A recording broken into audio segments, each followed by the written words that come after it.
The head, the tail, the whole damn thing.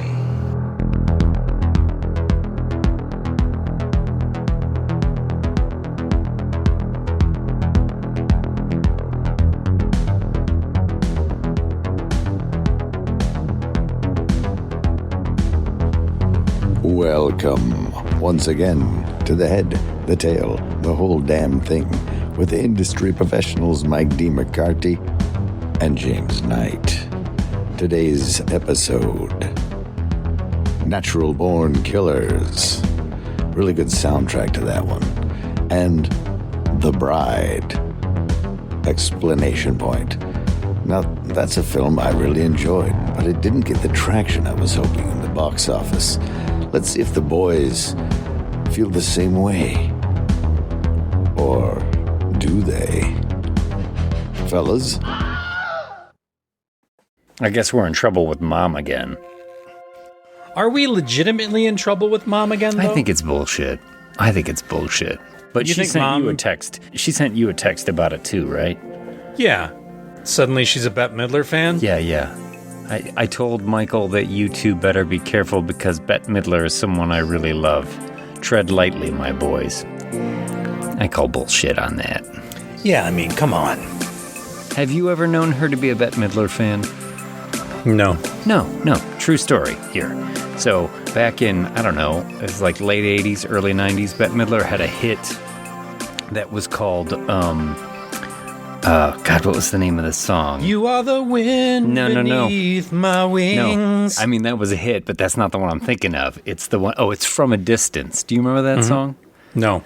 From a distance, you look like my friend, even though we're worlds apart. Some shit like that, right? Okay. But at the end of it, it had like a refrain. God is watching us. God is watching us.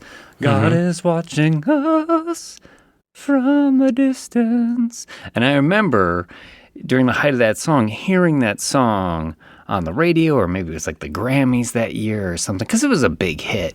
Okay. And she got to that part and she's like, God is watching us from a distance. And Mom just went, what a bunch of horse shit. That's the only time I ever remember Mom referencing Bette Midler in any way. She just heard Bette Midler say, God is watching us from a distance and went, horse shit. Mom is really going to lose her mind, though, when we talk about that up-and-coming movie. It's a Riddick sequel. Where Riddick crash lands on Earth and he fights an army of Bette Midler clones. The Chronicles of Midler.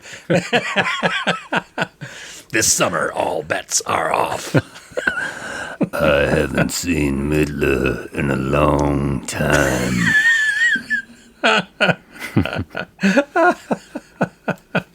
Yeah. I love that. So I don't think it's true, man. I don't think it's true. I think Mom's threats are hollow this time. You know, that's okay. It makes for a good show. Yeah, no. Mom throwing out random threats at us makes me feel like it's the good old days again. It makes me feel like we're doing our job. What did I do now? Jesus Christ. At least we're not getting the Uzi threats, right? No, it's true. I know what we're doing now. What we're doing now is starting another episode of The Head, the Tail, the Whole Damn Thing. Hell yeah. A podcast where we take two movies, a delightful double feature, if you will. Hell yeah. Pairing a older movie with a newer release. I think these movies are paired very well together. They are both somewhat romantic. They both think outside the box. They both have strong female characters. And they're both pretty artistic. I tell you, when we first proposed this pairing, I was like, I don't know. We juggled a lot of them around before we settled on these two. Yeah. And it wasn't until I had watched them both within the span of a couple days of each other, I went, actually, you know what? This works pretty well. Yeah, we're talking about Natural Born Killers and The Bride. If you didn't look at the thing before you clicked on it. Or if you missed what Tyler said in our fantastic intro. Yeah, let's get into these movies because we probably got a lot to talk about. Oh, gosh. First of all, I worked on The Bride, so that's cool, right? I have a little bit of extra knowledge about how that came about and what goes into it. And hopefully, we're going to be leading a panel discussion on it at Monsterpalooza this year. That's right. Right? Yeah. Are we allowed to say that? Sure. We're going to be at Monsterpalooza in Pasadena this year. Woo! Coming up at the end of May. We're going to have a table there. We're going to lead a couple of panels. One of them is going to be on weapons. We're going to talk about the Gladys makeup and the birth of that character. And how about Amy Madigan winning the Academy Award? Yeah. How great is that? That's fucking fantastic. Yeah. Terrific performance. Outstanding performance. Got to tell you something, though. Probably wouldn't have won the Academy Award without that makeup. I think that makeup was huge. You're probably right. That makeup made the character. That look made the character for sure. Yeah. I mean, hell, it opened the Oscars with Conan. Conan looking like Gladys. Pretty great. Pretty great stuff. Yeah. They reached out to us and asked us if we wanted to be involved, and we're like, you know what? A little too busy right now.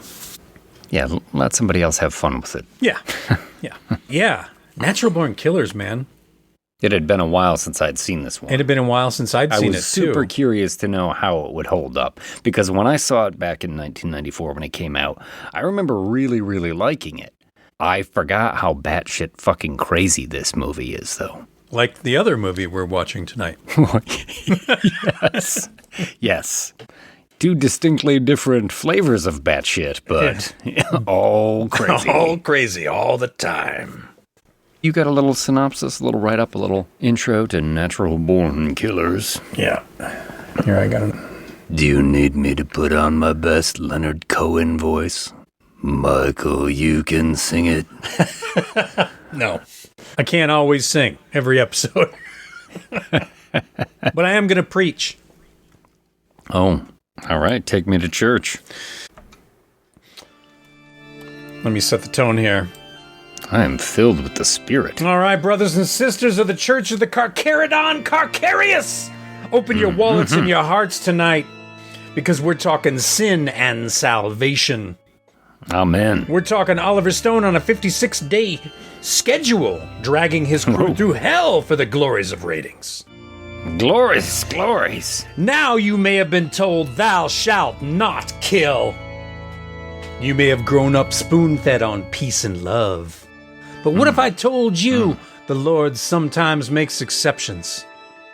Oh. What if I told you about two media-glorified archangels of righteousness?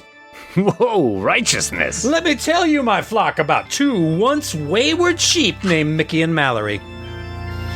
Two fear-inducing young lovers spreading the word of prayer to those in need of saving. Forcing average folk who would scoff at the idea of prayer into dropping on their knees faster than a $2 harlot on a payday. Oh, on a payday even. They started their rampage with Daddy. Her abusive daddy, I might add. You get no respect. And that, brothers and sisters, is justice. That's deliverance with a red right hand. Ooh. That's what the Lord would have done if he weren't so busy keeping an eye on your Starbucks prices and your streaming services. Mallory's heathen mama knew all too well the sins of the flesh that had played out in that home. Disgusted. And they burned her alive for it. Now, sometimes the Lord's work requires a little extra heat, like that of Sodom and Gomorrah, if you know what I'm saying. Ooh. Can I get an amen on that? Amen. Yeah. Amen to sodomy. Yeah, wait, that's not exactly what I said. Okay. But, sorry about that, yeah, Pastor. Let's continue on, shall we? 52 souls, brothers and sisters. 52 sent to early judgment. Was it murder, or was it expedited salvation? Maybe them folks needed to meet Jesus sooner rather than later, and good old Mickey and Mallory just helped them pack their bags. Oh, the Charles Bronson pack. That's right. You like Jesus? You're about to meet him. When that journalist Wayne Gale interviewed Mickey and Mallory from prison, the whole televised country watched and cheered them on with t-shirts and handmade signs. And when that prison riot happened live in the correctional facility, not only was it played out on 18 different types of media, but also in the hearts and minds of those incarcerated there. This film was the word of the Lord spread to those in fear, giving them something to lean on, to pull themselves from the fiery clutches of the circus of mass market news. And in this sermon I give to you, it demands a revival to pull us now from the AI-driven mess media has become. Lead us to salvation. Here you go. You want the salvation? Here it comes, brothers and sisters. The message has always been, and most likely shall live on, that America loves a sinner more than a saint. And violence sells. And if you want salvation, send your donations now to the whole damn thing at patreon.com. You want saving? Open your wallets and dig deep for as little as $1 a month, or splurge for $4 to trip to the podcast heavens of salvation from a hellish day delivered straight to you. Amen. With earbuds. Commercial free. Commercial free. That's $4 a month if you want the whole damn thing. At patreon.com. Hallelujah. Hallelujah indeed, brother. Oh, praise God. So tell me, Praise Brother God. James, how do you feel seeing Natural Born Killers after many a year? Impressed. Thank goodness. Impressed by this movie. I'll be honest, I thought I was going to have a lot of problems. Thought it wasn't going to age that well. I thought it was going to be super dated. But this is one crazy acid trip of a movie. It sure the fuck is. Unreal and unrelenting.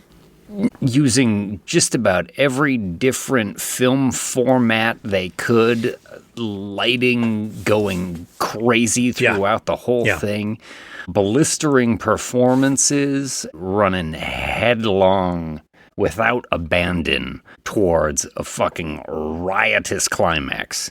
Yeah. I think it's my favorite Oliver Stone film, I'll be honest. Oh. Now, I like JFK a lot. I like Platoon a lot. You're talking about Oliver Stone, director. Oliver Stone, director. Because Oliver Stone's screenwriter has got some pretty heavy credits. Scarface is one. Midnight Express. Midnight Express. Sisters. Didn't he write Sisters? That early Brian De Palma movie. Did he? I think so. Is that the one with, is that Margot Kidder and Sisters? Margot Kidder. Yeah. Boy, yeah. That's a weird one. Yeah. Wall Street. He directed Wall Street, right? I mean, that's good, but still, this movie artistically blows my mind. The characters blow my mind. Sure, it's written by Quentin Tarantino prior to him becoming... prior to him becoming a big star. In fact, Quentin even tried to direct this movie himself for $500,000. They were going to do like a direct-to-video, trying to guerrilla shoot it. Totally wasn't working out. So he ended up selling the script for $10,000. And they rewrote it. It was like 4 different people, Oliver Stone, one of them, to rewrite it, taking the focus from the character of Wayne Gale, played by Robert Downey Jr., back to more of a love story about Mickey and Mallory. And what's funny is that when Oliver Stone took this project on, he had just finished Heaven's Gate, which was like a terrible movie for him big bomb to work on, and hard and fucking, huge bomb. And he just wanted to do something easy. Yeah, he wanted to make this like an movie action like movie? a little action, like a little fun action movie with the couple in it. I get the impression that this movie, throughout its whole process, is just fueled with cocaine and hallucinogenics and amphetamines. Yeah. This came out 94. I was in college, 95, 96. I will tell you, this movie was very popular around that time. With amphetamine users and cocaine users. With like people just like smoking a lot of weed in the dorm room and popping in Natural Born Killers and doing other substances. Yeah. Because visually, this movie is just non-stop craziness from beginning to end. Yeah. But listening to some of the behind-the-scenes stories on this, there was a lot of drug use, like, from square one on this. From, like, location scouting to the actual scouting filming. on mushrooms. Yeah. Yeah, yes. It reminded me, and I don't know if this is just film legend, but the story about the Blues Brothers, how there was actually a line item in the movie's budget for cocaine. Oh. Because John Belushi and Carrie Fisher did so much blow that they built it into the budget of the movie. I can see that. So I don't know if that's legend, but I was frequently reminded of it as I was watching Natural Born Killers and hearing some of these stories. And I'm like, they are all just staying up around the clock, grinding this movie out, just doing it. 56 days. Feels like they did copious amounts of drugs and they intended you to also do drugs and watch this movie. Yeah. Now, even though they shot it in 56 days, it took 11 months to edit it. I think this movie is an editing fucking masterpiece. Well, it has to be. Yeah. I mean, they change film formats 18 numerous times every scene. Yeah. Black and white to color, to animation to the lighting shifting radically. 16 millimeter, Super 8. They've got projections in the background that are playing, that they are syncing up the acting and the scenes with. Yeah, you're right. Editing masterpiece. The miracle of it all is that it strings together into a coherent piece. Mm-hmm. There are things I'm not crazy about with this movie, but revisiting it again, I had to give it to Oliver Stone. He gets some great performances out of his leads, and as much as things are constantly metamorphosizing before your eyes, he really strings together a story. Yeah. Not without its controversies, right? Sure. Quentin Tarantino famously hates this movie. Yeah, well, I can believe it because honestly, it's not a normal narrative. No, or it's a normal not the thing that Tarantino does. No, it's not. They took his story and they busted it wide open, and they essentially really used his name to sell it. Yeah. Because he was hot shit. I think a lot of the dialogue, a lot of the quick, quippy dialogue is still his. There's those little Quentin Tarantino Easter eggs, you know. Sure. Scagnetti. Yeah, exactly. All and the there's names. other like little things peppered throughout. Yeah. And there's a couple pop culture references in there as well, which he always loved to throw around. Sure. But no, it doesn't really play like a Tarantino movie. This is Oliver Stone, auteur, directing, stitching this together. Frankenstein-like. Really. Yeah. You know? It's just a bunch of different parts stitched together to make a whole. And in some ways, it gets really beautiful and kind of terrifying also. I agree. This movie is at times absolutely terrifying. I don't think this is a movie that can get made today. I don't think this is a movie that would play as well today. This cost $34 million to make and made $110. So it did well at the box office, even though it was polarized completely. Like if you look at the Rotten Tomatoes score, people fucking hate it, right? It's like a 48 or a 40 something as far as the critics go. I mean, it's an art house movie. It is. Right? It really is. Yeah. This is not your standard Hollywood blockbuster by any stretch of the imagination. This is not the latest from Quentin Tarantino, which is going to bring them into the theaters. Normally, I don't like art house movies either. I'm not an art house movie kind of guy. I like a narrative. I like a story I can follow along. I like big budget action and horror things. And I fucking love this movie. Well, let's jump into it then, and we can break this down. Of course, this is the classic movie, so you've had time since 1994 to see this movie. So we're going to spoil this whole thing. All right, yeah, this one's a mess narratively, so let's just pop through it and see what we can get. Yeah, I mean, to try and describe really what is happening and all the choices that are made scene by scene would be ridiculous. Because as we said, it's just constantly shifting from one film format and to soundscape another. Too. Oh, you know, goodness. This is one of my favorite movie soundtracks of all time. Oh, man. I listened to the hell out of this soundtrack. So did I. Yeah. But what's crazy is that I haven't seen this movie in over 20 years. Yeah. But maybe that long for me, too. I was like, holy shit, this is so familiar. Because the soundtrack had a lot of quips and quotes and clips from the movie. Yep. And I was like, wow, I know exactly what they're about to say here. I feel like every time I listened to the soundtrack, I was watching the movie again. Yeah. Leonard Cohen, Nine Inch Nails, L7, Patti Smith. I mean, God. I tell you, Night on I went to Bald Spotify. Mountain or Bear Mountain. I went to Spotify and I just typed in Natural Born Killers, and I found somebody who had compiled a list of every song that's in the movie, even if it's only in the movie for 5 seconds or 10 seconds.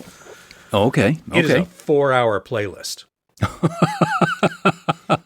Awesome. And it's absolutely fantastic. Yeah. Patsy Cline, Mazzy Star. Yeah. Well, of all the music, it starts off with Leonard Cohen, actually bookended by Leonard Cohen songs. Yeah. Deep, baritone, depressing Leonard Cohen songs. Here comes the end of time. Yeah. All right. Thank you, Leonard. Somewhere in the desert, right? And over this beginning, you're getting like little clips of predators, right? Snakes and hawks and things like that. And we will go into a cafe it must be down the road from that convenience store and From Dusk Till Dawn. Oh, totally. It looks like it's on the same highway. Benny's World of Liquor. Yes. Yeah, it's right down the street from that. Sunset Cafe, where our protagonists, it's hard to we can call them that. heroes. Because they are the Can heroes you? of the movie. Anti-heroes. I don't know. That is one thing about this movie is pretty much everyone is disgusting in this movie. Absolutely. I'm not sure anybody makes it out alive if they have any worth. Unscathed. Probably the Native American guy they kill. Yes. He's the only pure one. The one ray of light in this whole thing. Everyone else is pretty much a reprehensible bastard. Yeah. Including Mickey and Mallory Knox. Right? They are a couple on the run. I think Mickey's reading a newspaper about a slumber party massacre. Right? He's sitting at the cafe diner countertop. And that, I think, is a deleted scene from the movie, actually. Is it? They shot that. A slumber party massacre scene?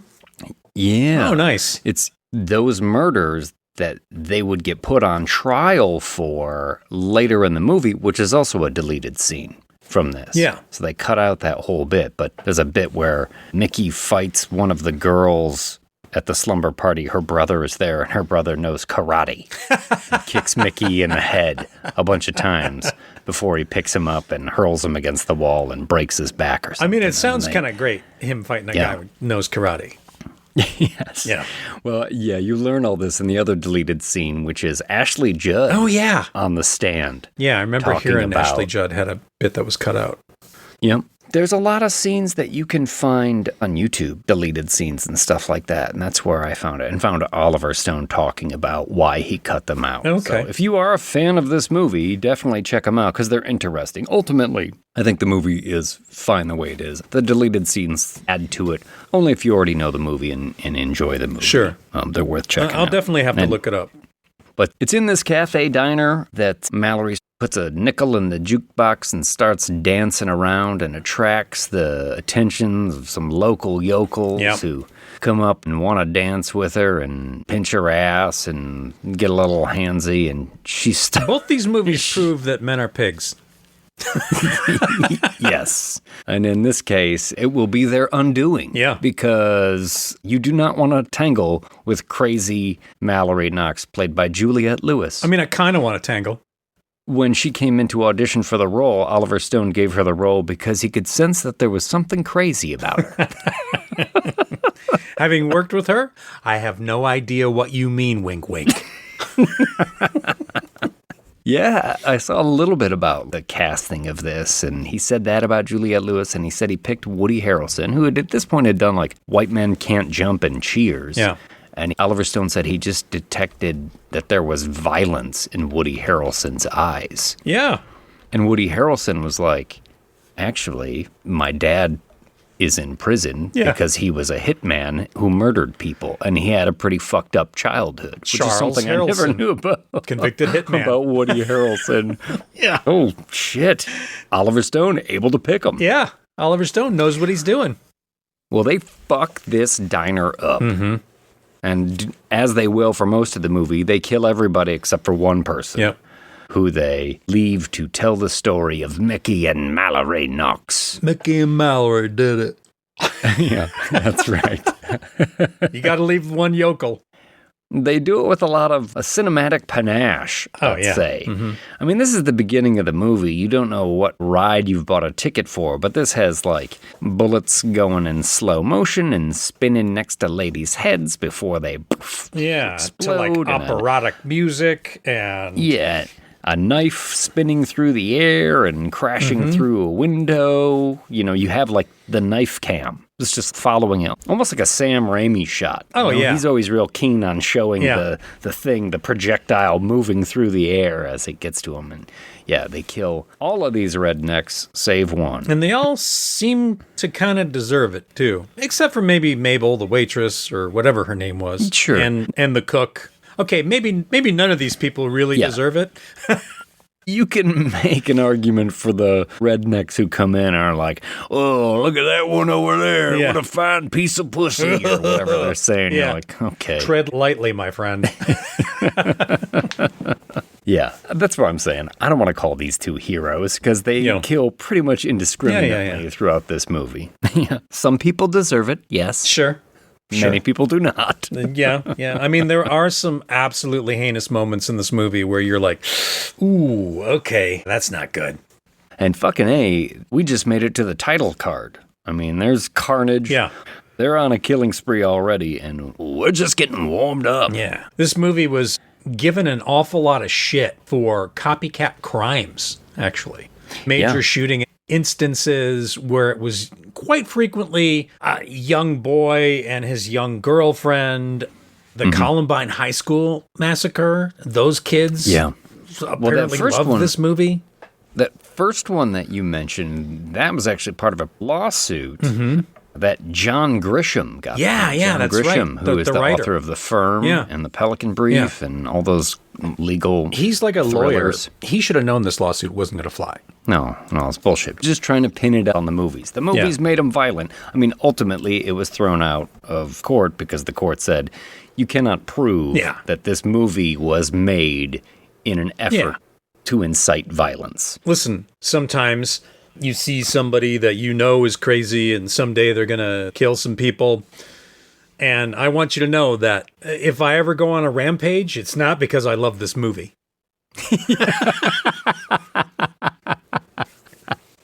We get some ethereal dancing from Mallory on the hood of their car as the shooting stars go overhead. Rear projection behind her.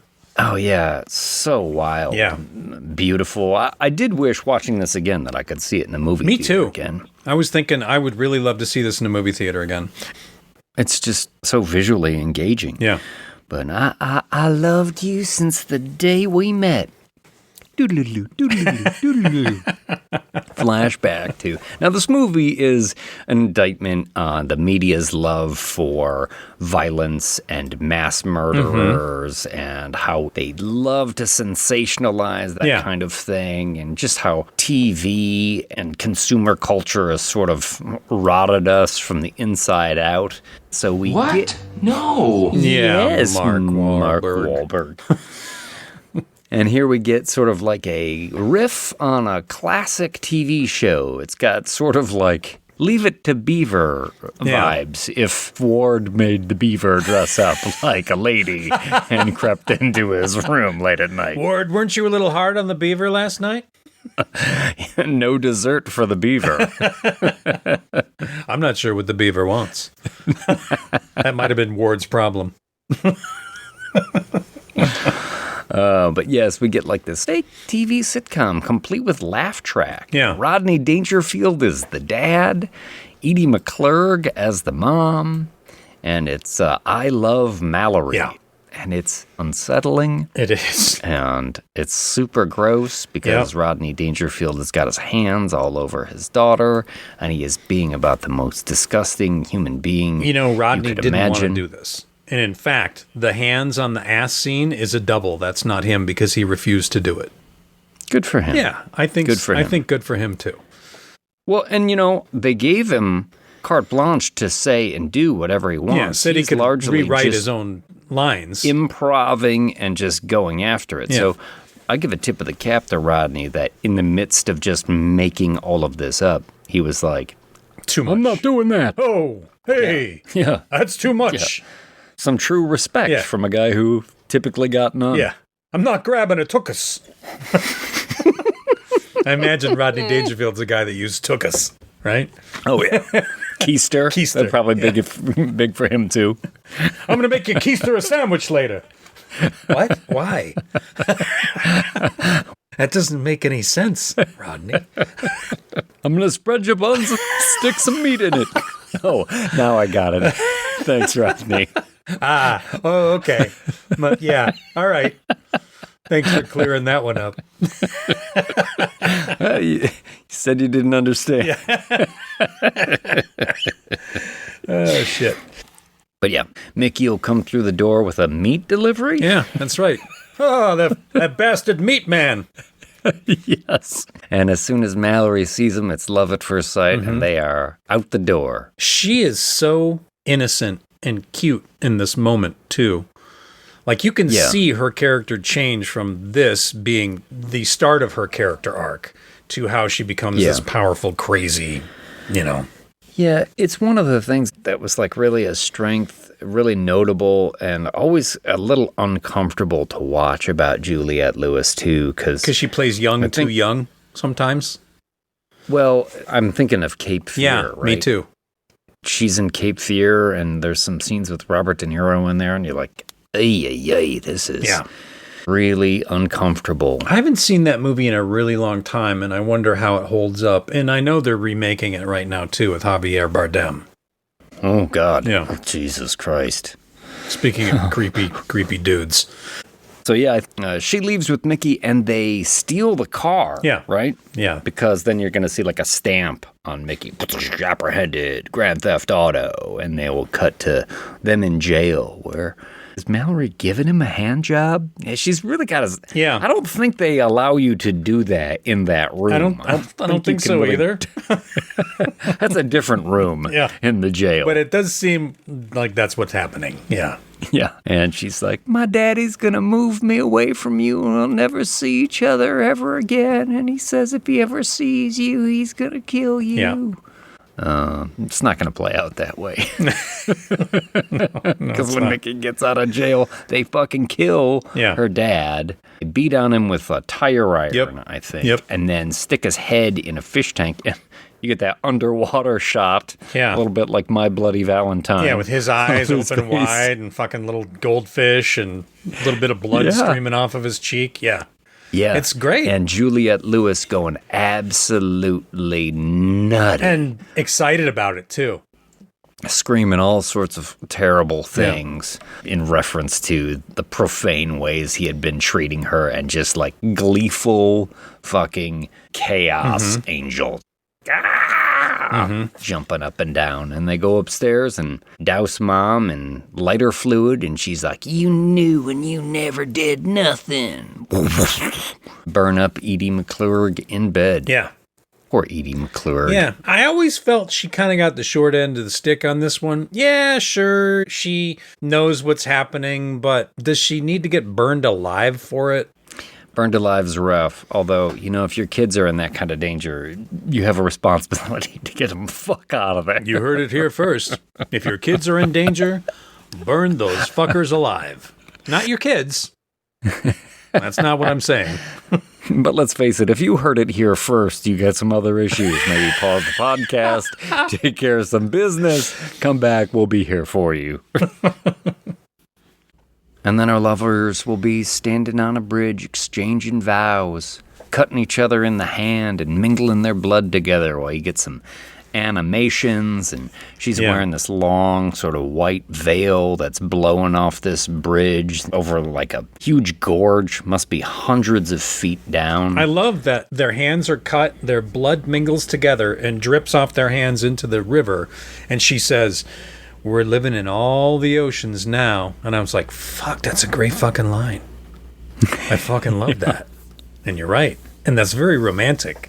And this moment, this crazy fucking movie about killers is very romantic. It has moments of genuine romance. Yeah. It has moments of genuine comedy. It has moments of genuine terror. Yeah. And action. I mean, It does. And sometimes all in the same scene. Yeah. And sometimes all in the same minute. Yeah, absolutely. That might be why I love it, because it's just so crazy. You get whiplash from this movie.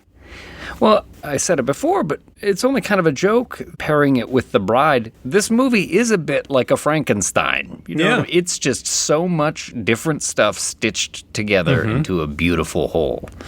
And when we talked about The Bride, you know what I mean. We talked about Sid and Nancy, and we talked about Bonnie and Clyde. And this movie is also very Sid and Nancy, very Bonnie and Clyde. Absolutely. Well, we're going to cut to Wayne Gale. Wayne Gale, who's obviously high. Yeah, this is a Robert Downey Jr. performance before he got clean. Way before he got clean, so he is deep. Yeah. A lot of this movie later on is shot in an actual prison. Yeah. And good old RDJ, he'll just be working the movie here, but he will be visiting a prison in just a couple of years. So the funny thing about that prison, it was Joliet Penitentiary. It was a functional prison at the time. Yep. So there were real inmates in there, and they would work around them, and they would sequester the cast and crew or cordon off areas and secure perimeters and things like that. But like the inmates would often see the actors, and they're all hooting and hollering. And Oliver Stone said they were big fans, naturally, of Juliette Lewis. They also loved Bob a lot, meaning Robert Downey Jr. They also really loved Bob. He got a lot of catcalls, and I thought, oh boy, that's rough. That's pretty great. Sorry, RDJ. I mean, you will be popular, and there will be no film crew to protect you in a couple of years. Is that Robert Downey Jr. over there? Yeah, he looks pretty sweet, doesn't he? He kind of, I thought he'd be bigger. Well, RDJ, Robert Downey Jr. is playing a kind of Geraldo Rivera type media personality. I think he's actually modeled after an Australian. When Downey Jr. got the role, he went to Australia and spent a lot of time with this one particular guy to sort of just get the whole vibe down. And then eventually when he came back, Robert Downey Jr. told Oliver Stone, like, yeah, I'd like to do this in an Australian accent. He really was patterning him after this Australian... Steve Dunleavy. Yeah, Steve Dunleavy, what do I want to call him? Schlock journalist or sensationalist, you know, the kind of current affair, inside edition... there were so many of these shows on during this time. This was the thing in the 90s, you know, Murder Sold. And Geraldo interviewed fucking Manson, right? Yeah, hoping that he would have some terrific, explosive interview. And pretty much like everything Geraldo's ever done throughout his entire career. Fell a little flat. It was like, womp womp. We're opening up Al Capone's vault! Bum, bum, bum, bum. Yeah, you got the prices wrong, bitch. And look, we're kind of there again, sensationalizing murder. You know, it crept back with the true crime wave that people are really into, but now we're getting movies again about John Wayne Gacy and Ed Gein and all sorts of shit. Yeah. And, you know, it's an odd thing. As much as I love horror movies and the horror biz, the real thing kind of freaks me out a little bit, and I don't really jive with it so much. Yeah. Not a problem with you if you do, to each their own. I'm just saying for me personally, like, I have not watched any of those new mass murderer shows about Dahmer or Neither Ed have I, Gein to be honest. Any of those, they just don't interest me, really. Guys. It's odd, right? But Wayne Gale hosts American Maniacs, which talks about all those yahoos with exposés on Gacy and Charles, he doesn't do Charles Guiteau, that would be old-timey murder too, John Wilkes Booth even, no, they're all like the modern ones, right? All the ones that can be We dug up the bones sensationalized. of John Wilkes Booth. We did a DNA test to see if he was at the theater. But yeah, after you meet Wayne Gale and the American Maniacs titles and everything gets shot across the screen, you also get like little clips of people around the country who have caught on to the sensation that is Mickey and Mallory Knox. You know, from London to Tokyo, everyone really loves them. They've got this folk hero status. Because I think there is part of this that is based loosely on a true story, right? About Yes. a couple who went on a murder rampage. Yeah. In like the 40s or something. I can't remember when it was. It was the early 50s. Charles Starkweather and Carol Ann Fugit. Loosely based on Charles Starkweather and Carol Ann Fugit, who Terrence Malick made a movie in the 70s called Badlands. Badlands, right? Yeah. And they had sort of abusive childhoods Yeah. and then kind of went on a... I mean, their story is pretty murder fucking spree. sick, though. I mean, he's like Yeah. an 18-year-old dude and she's fucking 13 at the time. Yikes. And in the end, she tried to claim that he dragged her along and she was afraid for her life. And then he tried to claim that she actually did some of the more heinous things. So who really fucking knows? But I mean, they started by killing her parents, just like Mickey and Mallory did too. And Yeah. killing like a baby and her half-sister. Yikes. It's fucked up. Yeah. Yeah. Charles Starkweather, Carol Ann Fugit. Somewhere in hell right now, I imagine. If you believe in that kind of thing. But as they go around the globe and they're talking to all these people, you get a little short little bit here from Jared Harris. Did you notice him? No, which one's Jared Jared? Harris, who's been in tons of movies. He's the guy in London who's like, you take James Oh, Dean yeah, yeah, yeah. and a pint of bloody night train and shake them all up together and you get Mickey and Mallory Knox. But yeah, Jared Harris, very young, long-haired Jared Harris was funny. And then you get those kids, there's 3 teenagers, Yeah. like, well, no, don't get me wrong. I'm not into mass murder Yeah, I or mean, anything. we respect life and all. Yeah, of course. But if I was going to be a mass murderer, I'd be Mickey and Mallory. We'll cut to Mickey and Mallory in a hotel room here, and this is one of those instances where, like, through the window of the hotel room, Yeah. you've got, like, a Rear projection projection. screen in Yeah, the back that is kind of, like, projecting their subconscious on there. Yeah. Avant-garde, weird stuff going on. And Mickey and Mallory start necking and screwing a little bit, and then she notices that he's looking in the corner of the room where they have, like, a girl, like a hostage tied up in her underwear. Yeah. Kind of a she gets haunting, horrifying moment. It's terrible. Yeah. And this is kind of one of those things that in this movie, again, everybody's despicable. Yeah. In But this is movie. one of those moments where you feel it's kind of going too far, right? Well, yeah. And it's not referenced kind of before or after. I think he does say at one point, like, well, we got to find a hostage. Yeah. And he's looking at, like, girls and stuff. Yeah. But there's no But it is used as consequence shock for value this. at that moment. And I think it's to And take you from... It's pretty vile. Yeah, it is. It's to take you from a moment of kind of calm and love with their weird subconscious stuff being projected behind them to all of a sudden, oh no, yeah, I forgot they're monsters. Yeah. And Mallory, in a huff, leaves the room and heads out in their sweet Dodge Challenger convertible. To get the worst head of her life from Balthazar Getty. Worst head of my fucking life. Yeah. Yeah. Next time, don't be so eager. Yeah. Poor Balthazar. Balthazar Getty went stampeding towards the clitoris. Come on, Balthazar. Slow down. Well, this will draw some cops to the scene, including Detective Jack Scagnetti, Yeah. Tom Sizemore. Again, if there wasn't enough drug abuse going on. enough people just were all riled up. Yeah, exactly. He's looking at the ass prints on the Corvette, pulls a pubic hair out of Balthazar Getty's mouth, and he's like, Mallory Knox, meet Jack Scagnetti. Yeah. He's kind of a celebrity cop Yeah. himself. He wrote a book, Scagnetti on Scagnetti. I would love to read that book because that sounds like it's fantastic. It's a funny fucking title. It is. But he witnessed his mother be murdered in front of him, so he's got a By real Charles sort of Whitman, dark... the tower sniper in Texas. Yes, the University of Texas. Yeah. So he's got a real dim view of psychopaths. And Yeah.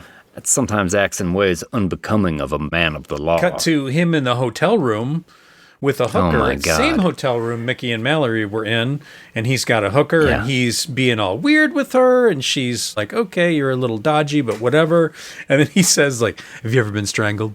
And she's like, huh? And he's like, I'm just kidding. And then he fucking strangles her to death. I was just kidding about the just kidding Yeah. part.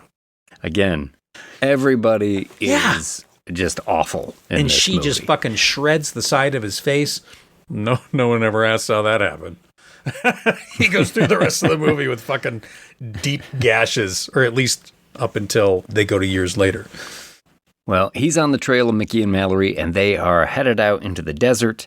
And at one point, they're doing shrooms, and they notice a cop car on the reservation is kind of following behind them, so they get freaked out and pull off the road, pull off the road. They hang a left, and they go deeper into the desert as the cop car continues on. And get Apparently, lost. This is a true story. Yeah. Location scouting. Yeah. Uh-huh. They were doing shrooms driving around the desert. And a cop was behind them. And so Oliver Stone was in the passenger side. Yeah, he said, "You're driving too slow. You're driving too slow. Stop it." I'm driving the speed limit. That's why it looks suspicious. And then he reaches across, he pushes the accelerator, and they shoot off to the left. I thought, that's wild. And they just wrote it into the movie. Like, it's good stuff. It is good stuff. Well, that's when I realized, like, this whole production must have been lunacy. Yeah. It's amazing they finished up with the product that they have. Absolutely. This has been a Sometimes We Do Drugs in Hollywood minute. Well, they're out in the middle of the desert. The car runs out of gas. They're doing shrooms. They're starting to get into fights with each other. Things aren't looking good. And they eventually stumble into there's a house with a couple of outbuildings, including kind of a yurt-style building almost. A little bit. It's occupied by a Navajo shaman. I want to call him like a shaman. Yeah, probably. Because that's essentially the role he'll play, and a young boy. And he invites him in. They're like, we got any gas? And he just essentially waves him in. Yeah. Because he doesn't speak English. I love the projections they do in this whole sequence, whether it's behind the shaman or projecting words like demon and too much TV over Mickey and Mallory with like a projector. Fucking cool. The shaman essentially can see right into their heart. Yeah. Right? He sees the word demon on Mickey. He says something about Mallory has the sad sickness on her or something. He can read their energy as they're in this place. And everyone will fall asleep, and Mickey has nightmares about his abusive father, wakes up. Yeah. Shoots the shaman dead. Man. This is a fucking bummer. It is a bummer. But the funny part about this is when Mallory gets so fucking mad, she's like, bad. Yeah. He took us in. He fed us. Yeah. She's treating him like a bad dog. Oliver Stone really wanted this to be a turning point in the movie for them. And Mickey will mention it later on. Like, I don't want to do any more killing. Right, like that. After the shaman, something broke there. Yeah, absolutely. This is why, though, that the trial ended up getting cut out of the movie. Oh, okay. Because after they will be caught and they will go on trial and everything, Mickey takes a pencil and he kills the witness on the stand with it. He kills Ashley Judd. I got to look up these scenes. Yeah. But Oliver Stone said it was too late. Like, they had already made this turn in their character arcs, and he didn't want that sort of like unhinged violence to present itself in that manner. Sure. Because Mickey represents himself in the case. Of course he does. He's out there like, Your Honor, if I might have a moment with a witness. And then he just number twos her to death. Gave her the old number 2. He did. You know, in some places, that means something different. Yeah, he fills her full of lead. How about that? Oh, there you go. Hey. Oh, she got the point. Also, crazy thing about this scene, after they kill the shaman and they're leaving, they're like, there's snakes all around. You know, like you do when you've had too much mushrooms or acid. There's snakes everywhere. Oh, my God. Snakes. Snakes. Don't open the bread box. There's snakes in there. Can you hand me the remote? It's a snake. I can't touch it. No. I'm so hungry. My socks are snakes. Get the pot pies out of the oven. I can't. There's snakes in there. The pot pies are going to burn. I can't open it. Too many snakes. The pot pies. Is this macaroni and cheese? Those look like worms. They could be tiny snakes. Snakes is like worms.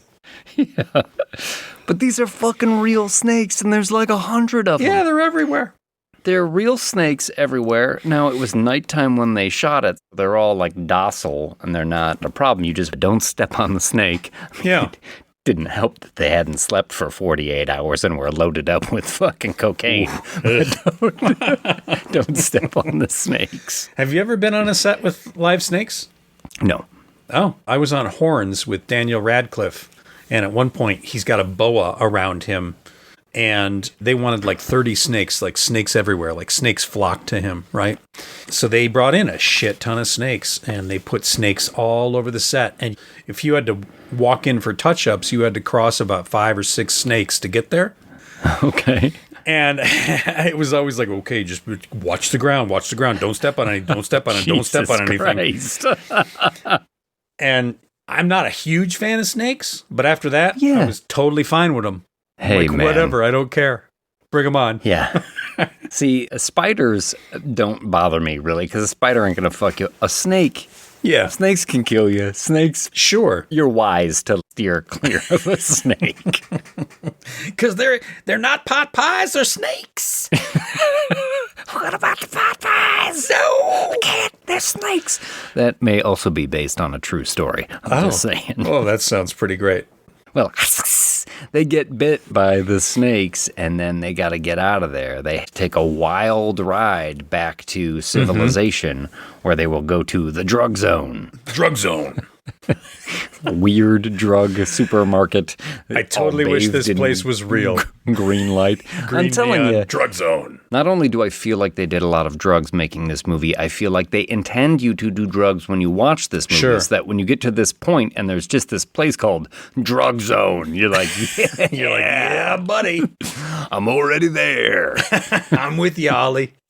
Well, Mallory is crawling around on her hands and knees. She looks like shit. She's about through to the, give up. Green, sickly colored aisles of this drug supermarket. Drug zone. Mickey, wearing a leather jacket, no shirt, and crazy hair, goes back to the counter so we can talk to the pharmacist about, hey, you got any more of this snake bite juice? Notices that the guy has been watching American Maniacs, Yeah. and they're talking about them. the 48 people that they have killed, Yeah. and has set an alarm. Oh, you son of a bitch. Pulls out his gun, starts firing away as the cops have been alerted. And then one of my favorite lines in the whole movie, he just yells out to Mallory, Mallory, you get the car, I'll get the snake bite juice. Okay.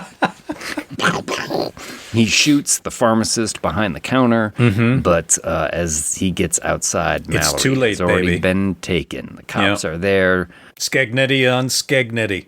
and Scagnetti on Mallory, and he's threatening, you drop your gun, get out of here, or I'll cut her tits off. Like, classy. Yeah. Classy. Classy cop. Yeah, copper. Yes. I don't think you're allowed to say something like that. Did you read your Miranda rights? I threatened to cut her tits off if that's what you mean. There's a Japanese TV crew there for some reason. And they're like, ooh, Mickey is very virile. Yeah. He has a big gun. And then when he gets tackled, they're like, he has been rendered impotent. Yeah. It's just one more thing so bizarrely tossed into this mix. But yet also so perfectly Japanese media. You know? Well, they surround Mickey. I think he manages to stab a few cops before they tase him. And I mean, let's face it, if this couple had killed 4 dozen people, Yeah, including cops. they would have fucking killed him right here. Yeah. It would have been like, whoops. Yeah. Sorry, he had a gun. Yes. Because he did. Which he did. Yeah. Yeah. Cops beat Mickey down. Scagnetti takes Mallory off, and then it's 1 year later. Apparently they have survived not only their snake bites, but the beating they received at the hands of the police. And we get a prison montage, black and white. And lo and behold, who shows up now? Tommy Lee Jones. Tommy Lee. I love Tommy Lee's look in this movie. It is so Southern dick. Yeah, it's funny. I heard him talking about basing it on like old theater, like Moliere characters. Really? He very specifically crafted his ducktail haircut or whatever. He said he wanted it to look like a rear end of a 58 Studebaker, and he's wearing very like odd clashing patterns, his tie and his suit, and he's got that greasy pencil thin mustache in there. Yeah. Yeah, he had a lot of input into the look that he's got in this movie. Nice. That's an actor taking a little agency in the way that he looks. And my name is Dwight McCluskey, warden of the penitentiary. Minute. Tommy Lee Jones plays Dwight McCluskey, and he says, "Welcome to hell," as they're all in there. Mm-hmm. There has been a little, like, Highway to Hell references throughout this movie. Route 666. Yep. And I think it even opens with somebody reading a newspaper about this couple's on their way to hell, but apparently they're there now. And yeah, like we said, real prison with inmates. Yeah. Hooting and hollering. Looking at our DJ like he's a PB&J. Like I can't wait to take a bite of that one. He just looks delicious, don't he? Scagnetti and Tommy Lee Jones, Dwight McCluskey, they bond here, talking about how much they want to kill these psychos. And we get this whole plot unfold of how the prison has to transfer Mickey and Mallory you should out. take them, and you should, something happens on the If road. something were to happen to them, Yeah, nobody would question it because you're Jack Scagnetti, that's right. golden boy of the police force. Yeah, And he's like, okay, this sounds like a job for me. yeah. But I also thought, that seems like a rather convoluted plan to kill these assholes, Warden. Couldn't you just, like... Pay a prisoner to shank him? Yes. Yeah. Here's 3 cartons of Marlboros and a toothbrush that I've sharpened down into a fucking knife's edge. Here you go. You can have Salisbury steak every day next week if you stab Mickey in both of his eyes. They take Scagnetti to Mallory's cell where she's singing, and Scagnetti is digging on it. He's looking through the window like, ho, ho, ho, ho. He immediately starts being fucking lecherously creepy and like, how long has it been since you've been fucked? Yeah, do you think about it? Before this, when he's just looking through the window, she takes a run at him. She sees him peeking through the window, and she's like, ah, and then she like knocks herself out. Headbutts the window. Yeah. Yeah. Apparently, there was a cameraman who did it. Bam. Knocked himself down, hurt himself. And Oliver Stone was like, that was good. We didn't really get the shot. So he went through 2 cameramen. I think he went through like a cameraman and then like the actual DP on this. Yeah. And one of them cut their eye and the other one broke a finger. Jesus Christ. What was going on while they're making this movie? It's just wild. This has been a sometimes it's dangerous to make a movie. Hollywood Minute. So yeah, Scagnetti gets super lecherous and gross with her, and he starts to kind of get in on her, and she plays along with it, and she's being all like, you like that? You know, she's playing up the sexual aspect because she knows that's what he wants, and she fucking turns the tail on him, and they get into a good little scuffle here. Yeah. And this is when Tom Sizemore actually gets his nose broken by Juliette Lewis in this little fight. Crazy bitch broke my nose. Yeah, which is true, which is a real line. Yeah. Probably needed to get a stitch, but Oliver Stone was like, dude, we got to keep going. We got to keep going. Just kind of suck it up. You're okay. You'll be fine. How am I supposed to do coke with fucking one of my nostrils all plugged up like this? Let's just rub a little on it and it'll be fine. You know what, Ollie? You're right. That works. Yeah. Let's go. This has been sometimes you just have to rub a little bit on it and it'll be fine. Hollywood Minute. Yeah. While Scagnetti is meeting Mallory, this is when Wayne Gale gets confirmation that he can get the interview with Mickey that he wants. Yes, that's right. You're going to be bigger than John Wayne Gacy. You're bigger than Ted Bundy. Am I bigger than Manson? He's like, oh, it's tough to go up against the king. The king, yeah. Yeah. And Mickey's like, yeah, you're right. You're right. I'm no Manson. Jesus fucking Christ. Yeah. Yeah, they set up the interview for just after the Super Bowl.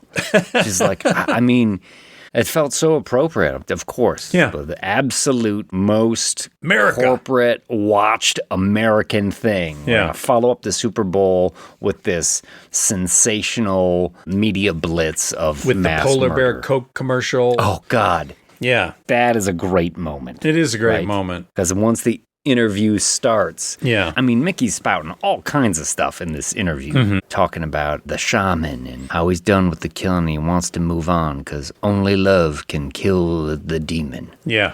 And our DJ's like, oh, that's right. Only love can kill the demon.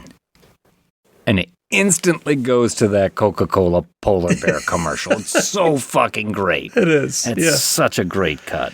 You know that Coke totally gave them the permission to use that commercial in the movie. I wondered about that. And then when the movie came out, they were pissed because they didn't realize what the movie was really going to be.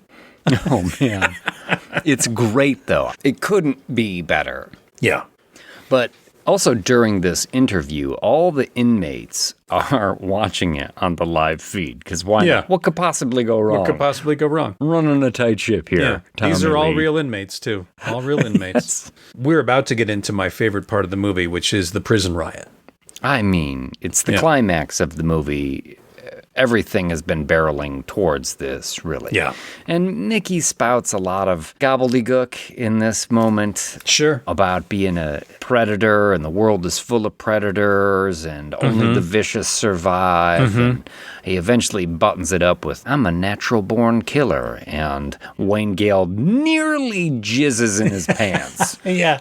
And you can see the prisoners nodding their heads like, yeah, no, we get it. Yeah. We get They're it. all getting into it. Yeah. I mean, it's the kind of thing that, like, the story is going that way, and the filmmaking is showing it to us. I'm not sure that Woody Harrelson says anything that makes so much sense that it's going to actually cause a prison riot here. Right. But regardless, It causes a prison riot. Yeah. it's go time. And again, real prison, real prisoners. They Yeah. shot in this prison for 4 weeks on this 56-day shooting schedule. Well, half the shoot was in the prison. Yeah. So for 2 weeks, they used the actual prisoners, and they started to film the riot scenes with the actual prisoners, giving them rubber weapons.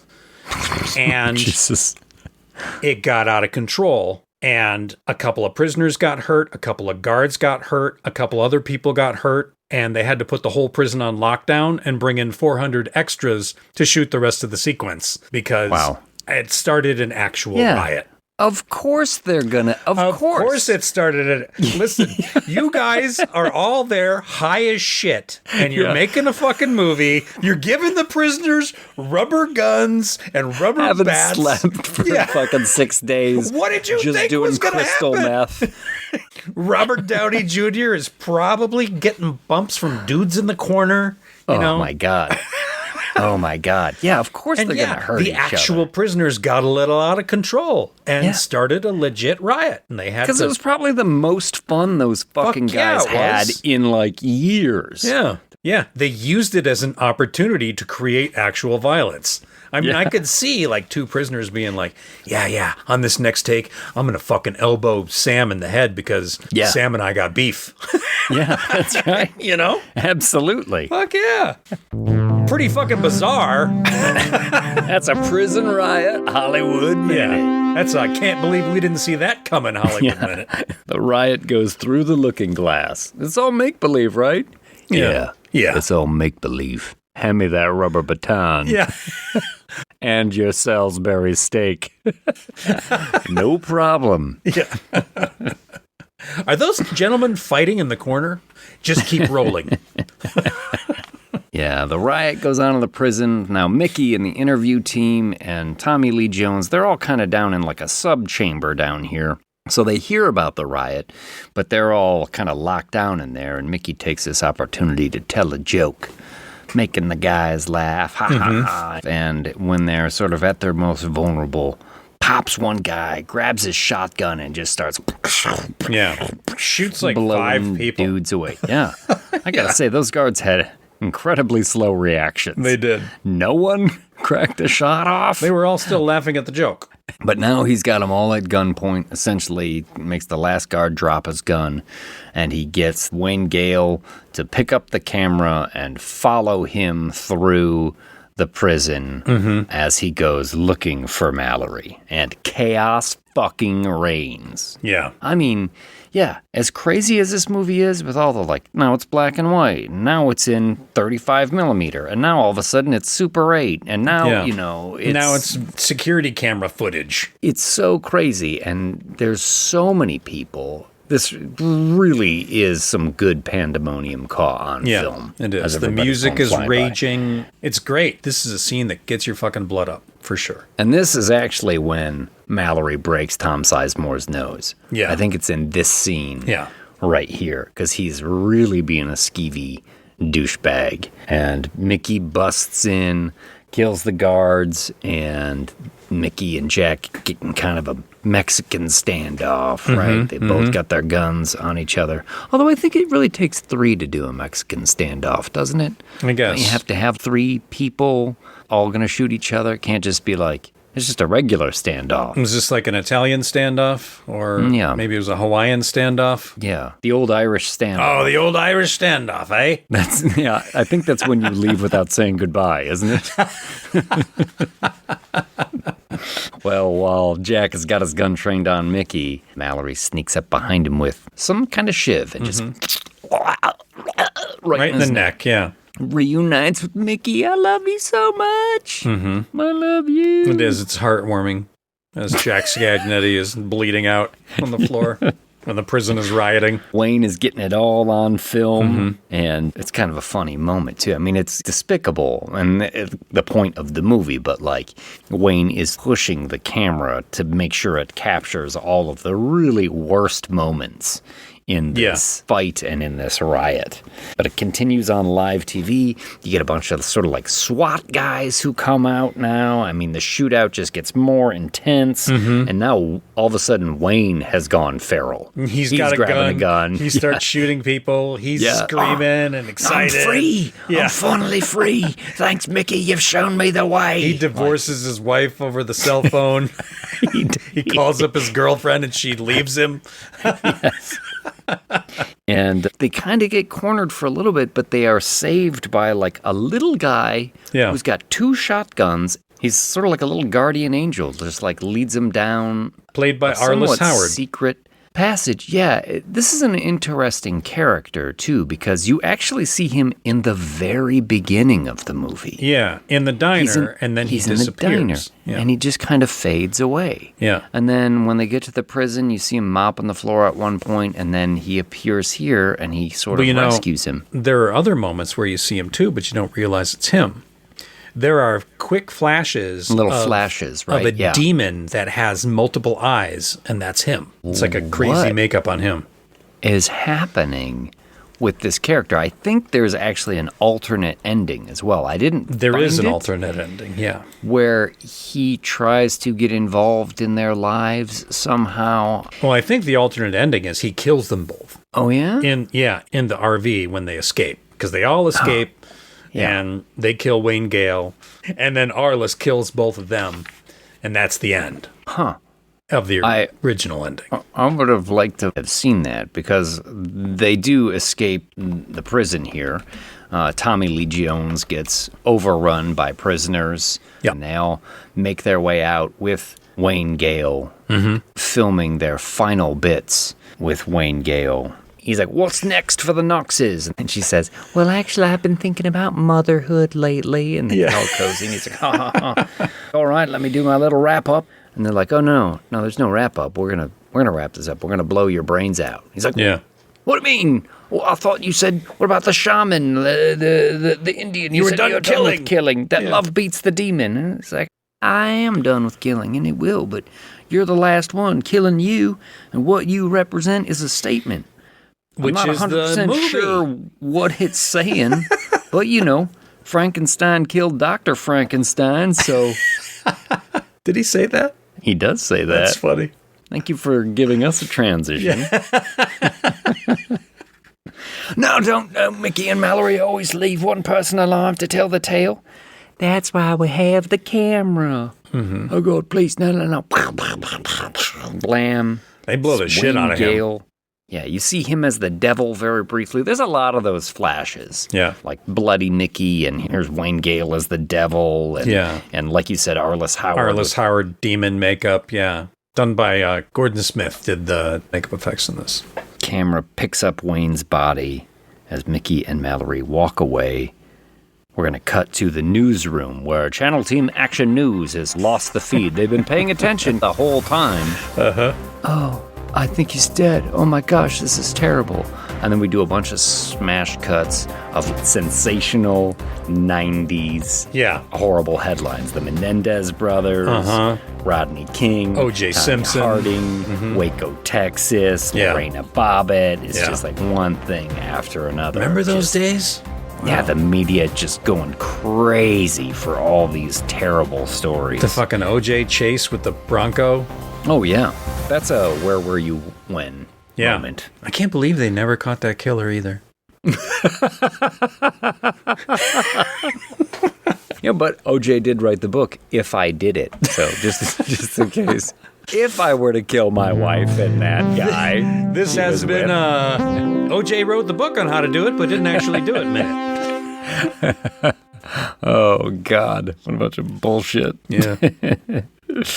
And then we're going to get on the road here. Mickey and Mallory in an RV. They got like a brood of kids and a Leonard Cohen song playing. Maybe I've been waiting. She's pregnant again. Yeah. And I kind of hate this. I think I would kind of like the Arliss Howard kills them both ending. See, I didn't know. I knew there was an alternate ending, but I didn't know what it was. And I think I totally would prefer if they had died in the end because...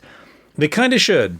Well, them not dying does kind of glorify them in a way that I'm not cool with in this movie. And Oliver Stone said despicable. he decided to change the ending and make them not die because in the 90s, the bad guys were getting away with it in the movies. That was his opinion. Well, what a pussy. What a pussy way out.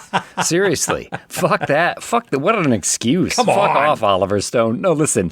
He made so many bold choices, more bold choices per minute in this movie than any other movie of his entire career. Yeah. And he's going to fucking lame out at the end and be like, well, it was the 90s, so the bad guys got away with everything. Yeah. Like, No, I agree. Everything about this movie up to this point is like a batshit crazy choice, and it all works so well that you're just going to fucking limp dick it over the finish line, be like, that's what people wanted. Mickey and Mallory needed to go out like, Bonnie and Clyde. Yeah, and what's that fucking Rob Zombie sequel to House of a Thousand Corpses?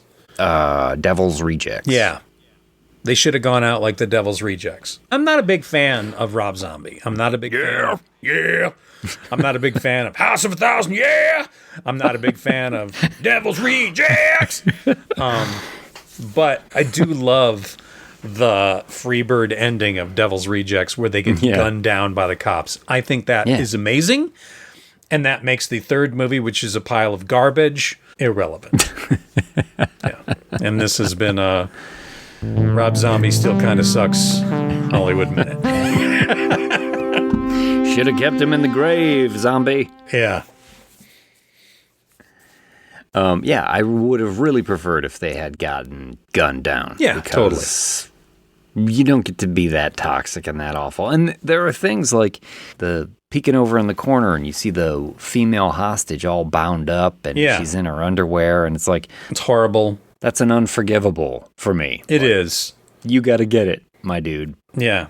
In fact, there's a moment in a Woody Harrelson interview where he goes, there's a couple times where I felt we went a little too far. And he goes, there's a bit with a hostage in a hotel room, and I thought maybe we went a little too far there.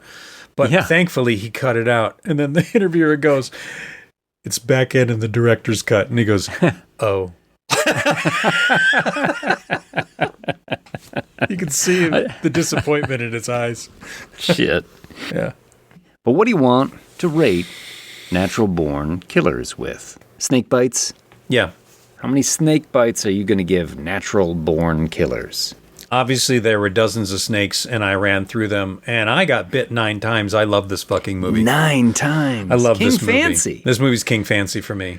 If I can sit down and watch it and be smiling from end to end and still be amazed by the end of it, like, wow, what an accomplishment, it's a 9. Yeah.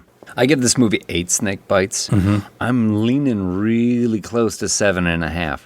Only because, now that we talk about it, I really wish they had died at the end of this movie. And hearing Oliver Stone's excuse... Fuck you. I think that's a fucking tepid, limp dick excuse, and I'm going to say 7.5 snake bites. Wow. This one. I'm going to take it down from 8. I dropped your score just by giving you a little Oliver Stone lore. Yeah. As bold as he is for this whole film. Sure. To just puss out like that. Yeah. At the end, because it's the 90s and bad guys get away with it. I get it. Fuck off. Yeah. But I did enjoy this movie, without a doubt. This is a cool ride and bold filmmaking, which is something it definitely has in common with our new release, The Bride. Shall we step into the lobby and come back and we can talk about The Bride? The Bride. Yes, we should. All right, be right back. Let's all go to the lobby. Let's all go to the lobby. Let's all go to the Viva to get ourselves a treat. Delicious things to eat. The popcorn can't be beat. The sparkling drinks are just dandy. The chocolate bars and the candy. So let's all go to the lobby to get ourselves a treat. And we are back. Welcome back. It is an evening of bold filmmaking. People swinging for the fences with both these features tonight. Holy shit. Holy fuck. Now, Oliver Stone had been established as a director and a screenwriter for a number of years. Maggie Gyllenhaal, who directs The Bride, this is only like the second feature she's ever done. Yeah. And taking a big swing here. Absolutely. Her take on The Bride of Frankenstein. Again, first time with us, we will do a spoiler-free synopsis and give our review here before we head into the lobby one last time to spoil the whole damn thing. So apparently Maggie Gyllenhaal got the idea for this, the seed that sprouted into her version of The Bride when she saw somebody's tattoo of the bride? Elsa Lancaster. Yeah, The Bride of Frankenstein. And that led her to watching the movie, in which The Bride of Frankenstein is only in it for about 2 minutes. It's really just the sequel to Frankenstein. Yeah, I'm not really sure why it's called The Bride of Frankenstein. It should have just been called Frankenstein Wants a Girl. Because that's what it's about. Make me a mate. But she had seen it. She watched it. She realized, wow, the bride comes back. She doesn't really have anything to say, and she doesn't seem to be happy to be there. No one really asked her if she wanted any of this, and it was from that moment that this idea took hold that would eventually be put on screen and is in theaters right now.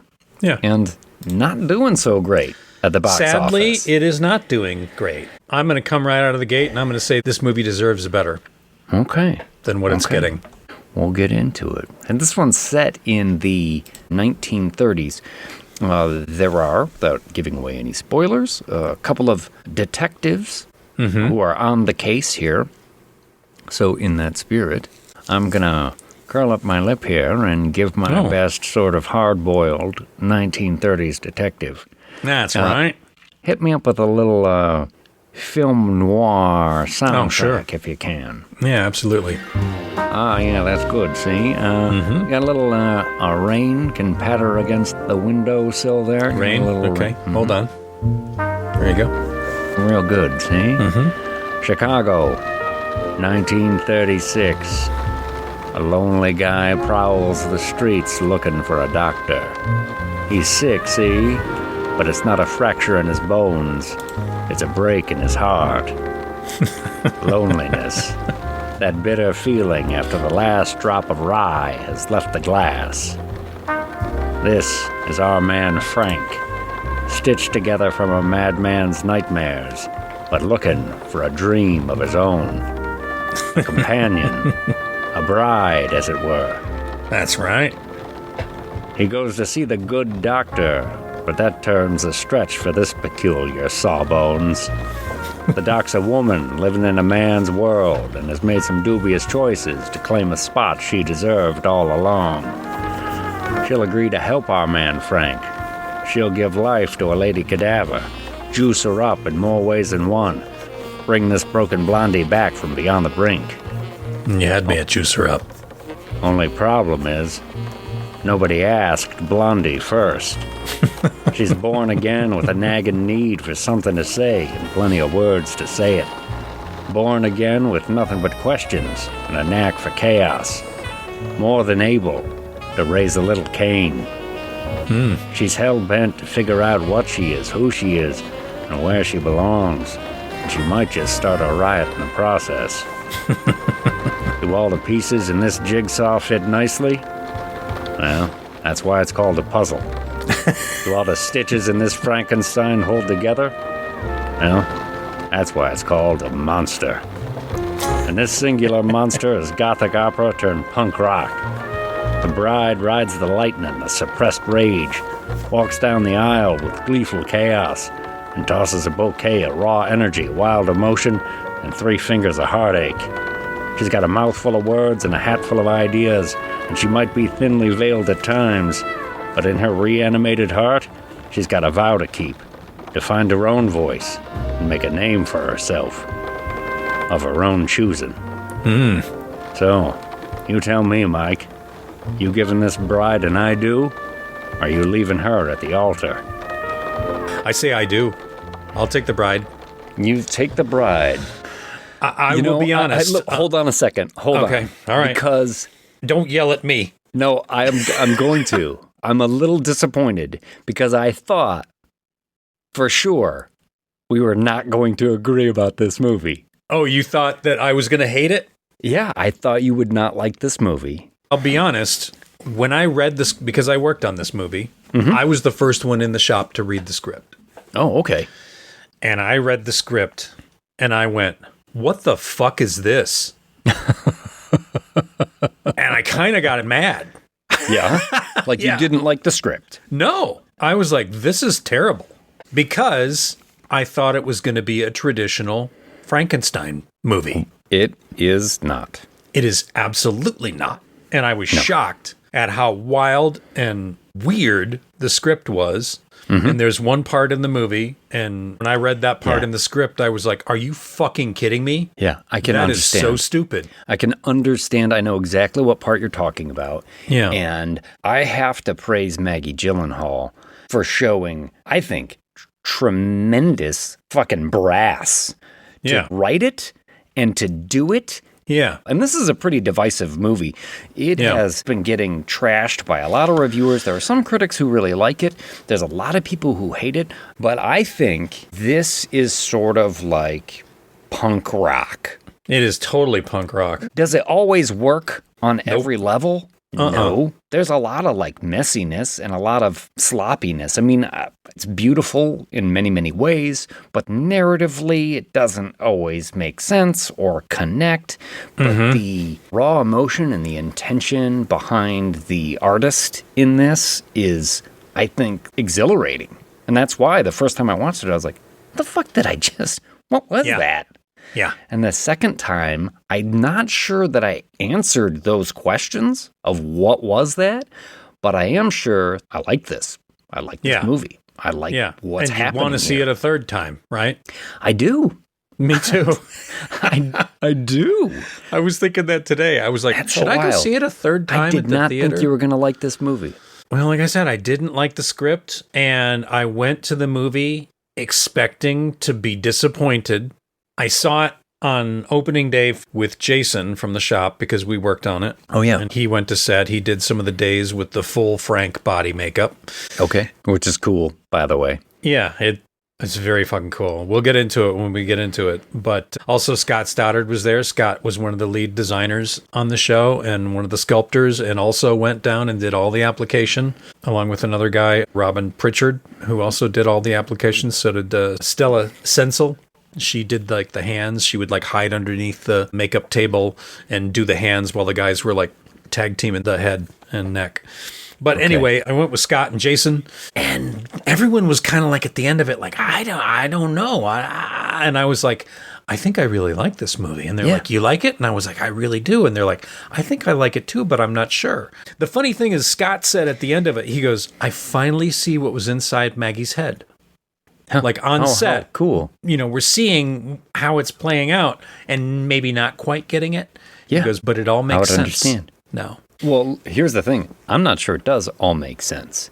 I'm not sure it does. Narratively, it's not cohesive.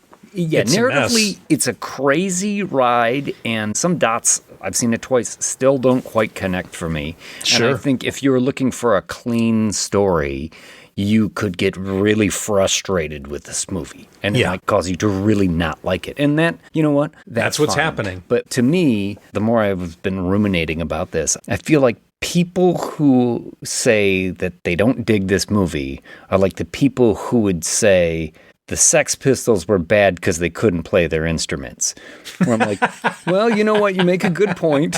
You make a good point. Sure. But also, I'm not sure that is the point. So you might not like that particular thing, but I'm not exactly sure that that's the kind of music that you were looking for in the first place. Punk rock is messy, and this movie is punk rock as fuck. Absolutely. So if you go in looking for like a nice clean story or a translation of Mary Shelley somehow into this. Or Guillermo's Frankenstein from a female point of view. Nope. Yeah. Not getting you are not going to get this. This is very messy, but in the end, I find it very powerful. I'm really disheartened at the amount of people that fucking hate this movie. And the fact that it's getting trashed so hard, and the fact that it's being referred to as one of the biggest bombs since Cats. Yeah, well, you know what? A lot of people don't like punk rock. A lot of people don't understand punk rock, or they think they do, and then they get confronted with it, and they don't understand it, so they don't like it. And that is precisely why I was like, I gotta see this movie again, because I think I dig it.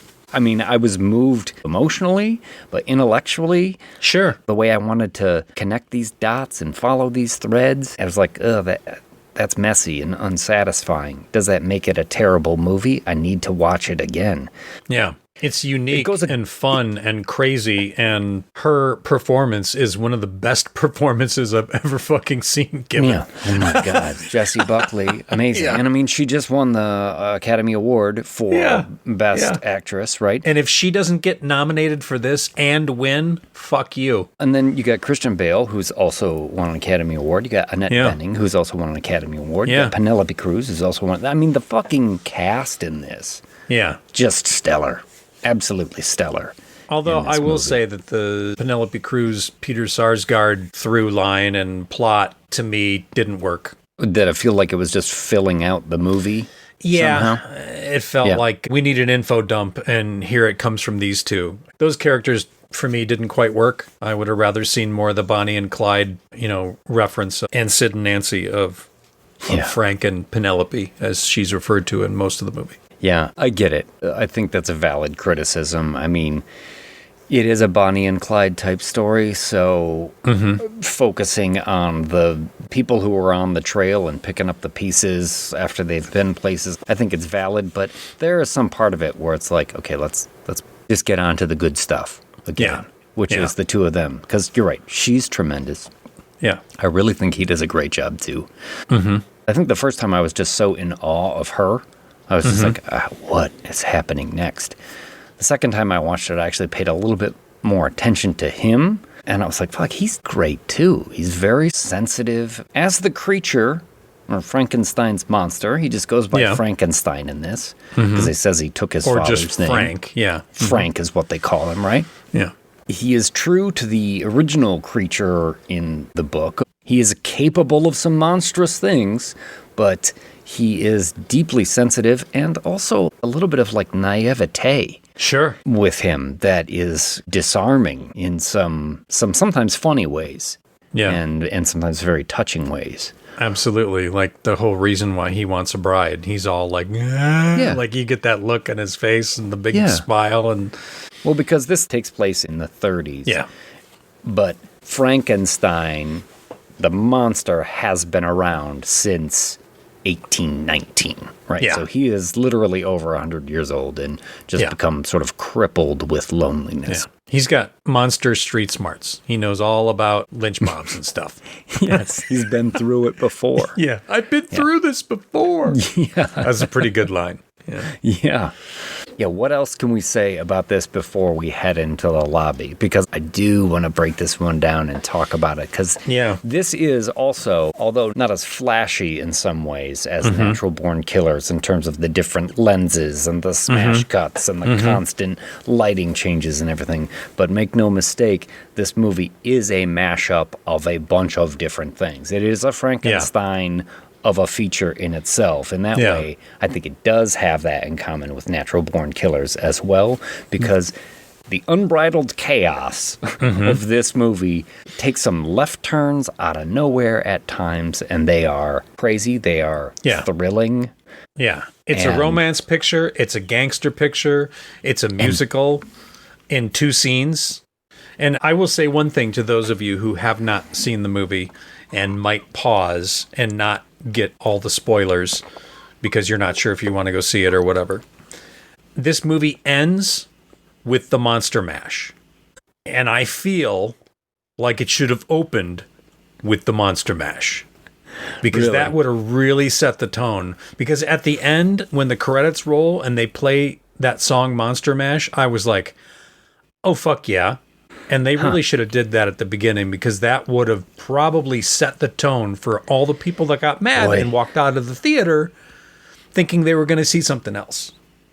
Yeah, I have heard a lot of people walking out of the theater. Honestly, you're either going to get affected by it or you're not. And I will tell you, I'm going to give this one a high rating. And I will tell you, it is definitely what I want. Yeah. Is it what you want? Yeah. I can't speak to that. I agree. Because some people don't like punk rock. Do you know what I mean? Some people demand a cleaner narrative, and this story is not going to give it to you. In a lot of ways, this movie has more of like a European director's sensibility to it than an American one. Sometimes I feel like she decided I don't need to connect these dots, and I can just rely on raw emotion to set the table for the next moment. And I found it thrilling. Yeah. Frankly. Well, how many lightning bolts would you give this movie? I'm going to give this movie 8 lightning bolts. So am I. It is what it's what you want. We call 8 what you want. And I'll say that. That's my caveat. Yeah. It's what I want. It's what you want. I don't know if it's what you'll want for everyone, but I dig it, man. I think I didn't know that it's what I wanted until the end. And I was like, that's what I wanted. Yeah. There's a moment in this movie that the first time I watched it, I literally thought, what the fuck is this? And I had goosebumps. I had goosebumps. I'm like, I can't believe this is happening right now. For lack of a better term, the balls on Maggie Gyllenhaal to fucking push this moment. And not only that, it's fucking killing it right now. Yeah. Yeah, there were times I sat in the theater with a giant smile on my face going, wow. But yes, there are things that maybe feel like a little bit of filler or a little bit of padding to the movie, or there's threads that don't quite tie themselves up. If I tried to base this movie strictly on being a movie with a good narrative and a good story, it's probably a 6 or something like that, you know, but the overall feeling and charge I got from it, and just the way it's so at times avant-garde and just in your face and bold and fun, I was like, no, that's an 8, man. Yeah. This movie will live on.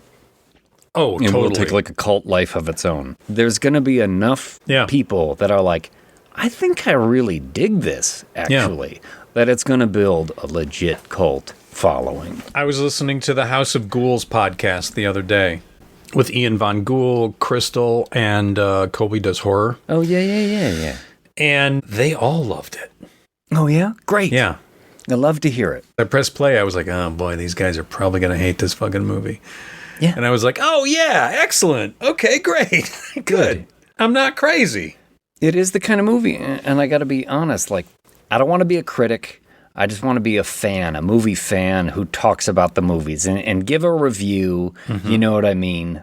But I don't necessarily want to consider myself a film critic. That being said, just by the nature of the show, I was like, I think I like this movie. Am I brave enough to just go out there and say, like, I really like this movie? Yeah, because so many people are going to fucking hate it. Yeah. But you know what? It's fucking good. I don't care. This is You don't like this movie? You walked out of it? Send us an email. We'll read it on the air. Frankly, I would love to have a discussion with somebody who hates this movie. I think And they don't could probably just make hate a lot it of because valid other points. people are hating it. Because I Well, think yeah, a lot of that's that is easy. happening. I do too. People are jumping on the hate bandwagon because it's the thing to do. Oh, look, Yeah, I can also trash the bride. Yeah, well, because I think there's something that is a bit of an unknown quantity. It leaves you with that feeling of like, what the fuck did I just watch? Yeah. And so then people are waiting for other people to tell them what they just watched. Morons. So let's step into the lobby. And come back and tell you what you just watched. I'll see you in a bit. All right. Hungry? Thirsty? The refreshment stand is open with everything to satisfy your taste buds. Here's the menu: the hottest, freshest, crunchiest popcorn, each kernel popped to its fullest with that real movie time taste. Cold drinks, you'll find your favorite ice cold, tasty, and thirst quenching. And hot dogs, hamburgers, and candy too. Now a short intermission, so you'll have time to make your selection before the show begins. And we're back. There we go. Did we ever figure out what happened to it? What happened to what? The Transylvanian twist. Fuck off. I think it's now the MASH, right? It was the Monster Mash, yeah. Oh yeah, that's it. Yeah. Oh, That was terrible. In 1818, Mary Shelley wrote Frankenstein on a dare. Mm-hmm. These are the opening titles to this movie. Yeah. And then we get someone saying a knock-knock joke. Is it a knock-knock joke? Knock-knock. Who's there? It's me, Mary Shelley. It's not very funny, but okay. Black and white. Mm-hmm. Jessie Buckley portraying Mary Shelley trapped in purgatory? Or I guess the spirit of Mary Shelley. Yeah. Apparently she's been trapped there for 100 years, and now she has a chance to, you know, this is an odd way to open the movie, and I wasn't sure what I was seeing. And right off the bat, I'm not sure that it works, narratively speaking. Yeah. I'm not sure that this ever really makes sense to me. It doesn't make any sense. No. And she's saying, you know me, I wrote what I wrote, but I didn't get a chance to write everything that I wanted to write, and I've been trapped here. I think she might even mention that she died of a brain tumor, and then she couldn't write it, she couldn't speak it, and in the end she couldn't even think it, and then she died. She still had so much more to say, and she's been trapped here looking for a way to reach out from beyond the grave. She's got a story. Is it a ghost story? Is it a horror story? Or worse of all, is it a love story? And, you know, the original Bride of Frankenstein opens with Mary Shelley talking about writing the book. Oh, shit. And talking about how she didn't have enough chance to say everything that she wanted to say. Oh, that's great. That rings a bell now that you say it. But I really wish I had watched, I think Mom's got my DVD copy of Frankenstein. Is it that Universal Legacy box edition? set with all of them in there? Nah, it's a good one. Those were so good. Scraped all of those up when we could back in the day. It has like a preview of Van Helsing on it with Hugh Jackman. My God. Get the fuck out. I will burn down Van Helsing. someday. I will destroy every copy in existence. But I do want to mention it again. The enormous set of cojones you have to have as an artist. Like, here's Maggie Gyllenhaal, and I guess it's referenced in that original movie, but to say, like, okay, it's Mary Shelley, and she's going to say, I didn't write enough, and here's more, and here's the story that I'm going to write. Like, can you imagine if somebody made a movie and they're like, it's going to start off with John Lennon, and he's going to be like, well, I died, but I still had another song left in me, and here it is. And then they proceed to play like a John Lennon song, and you'd be like, that's not a John Lennon song. Like, what the fuck are you... Imagine there's another song. This one's called Imagine Again. No. Imagination. I mean, like, it really is so bold. Yeah. It's almost off-putting. How can you fucking do this with an artist? We're just going to pretend like you had more to say. Yeah. Okay.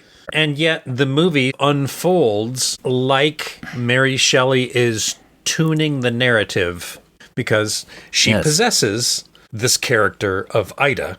Yeah. We go from the black and white to a dinner scene. It's a crowded restaurant. There's a couple of look like mob hoodlums there with some call girls, and one of them gets targeted by Mary Shelley. Ah, yes, this one will do nicely. Yeah. We don't know why she can creep into her brain or why she can possess her. Doesn't matter. One of the many questions that will not go answered. And if you have an issue with it, you might not like this movie. You're starting off on a bad foot already. I can just sneak in here. I can slip on in. And here comes the motherfucking bride. Yeah. Is what Mary Shelley says. Yeah. Well, a bold choice of words for that the lady who lived. Should have been when the Monster Mash started playing. Yeah.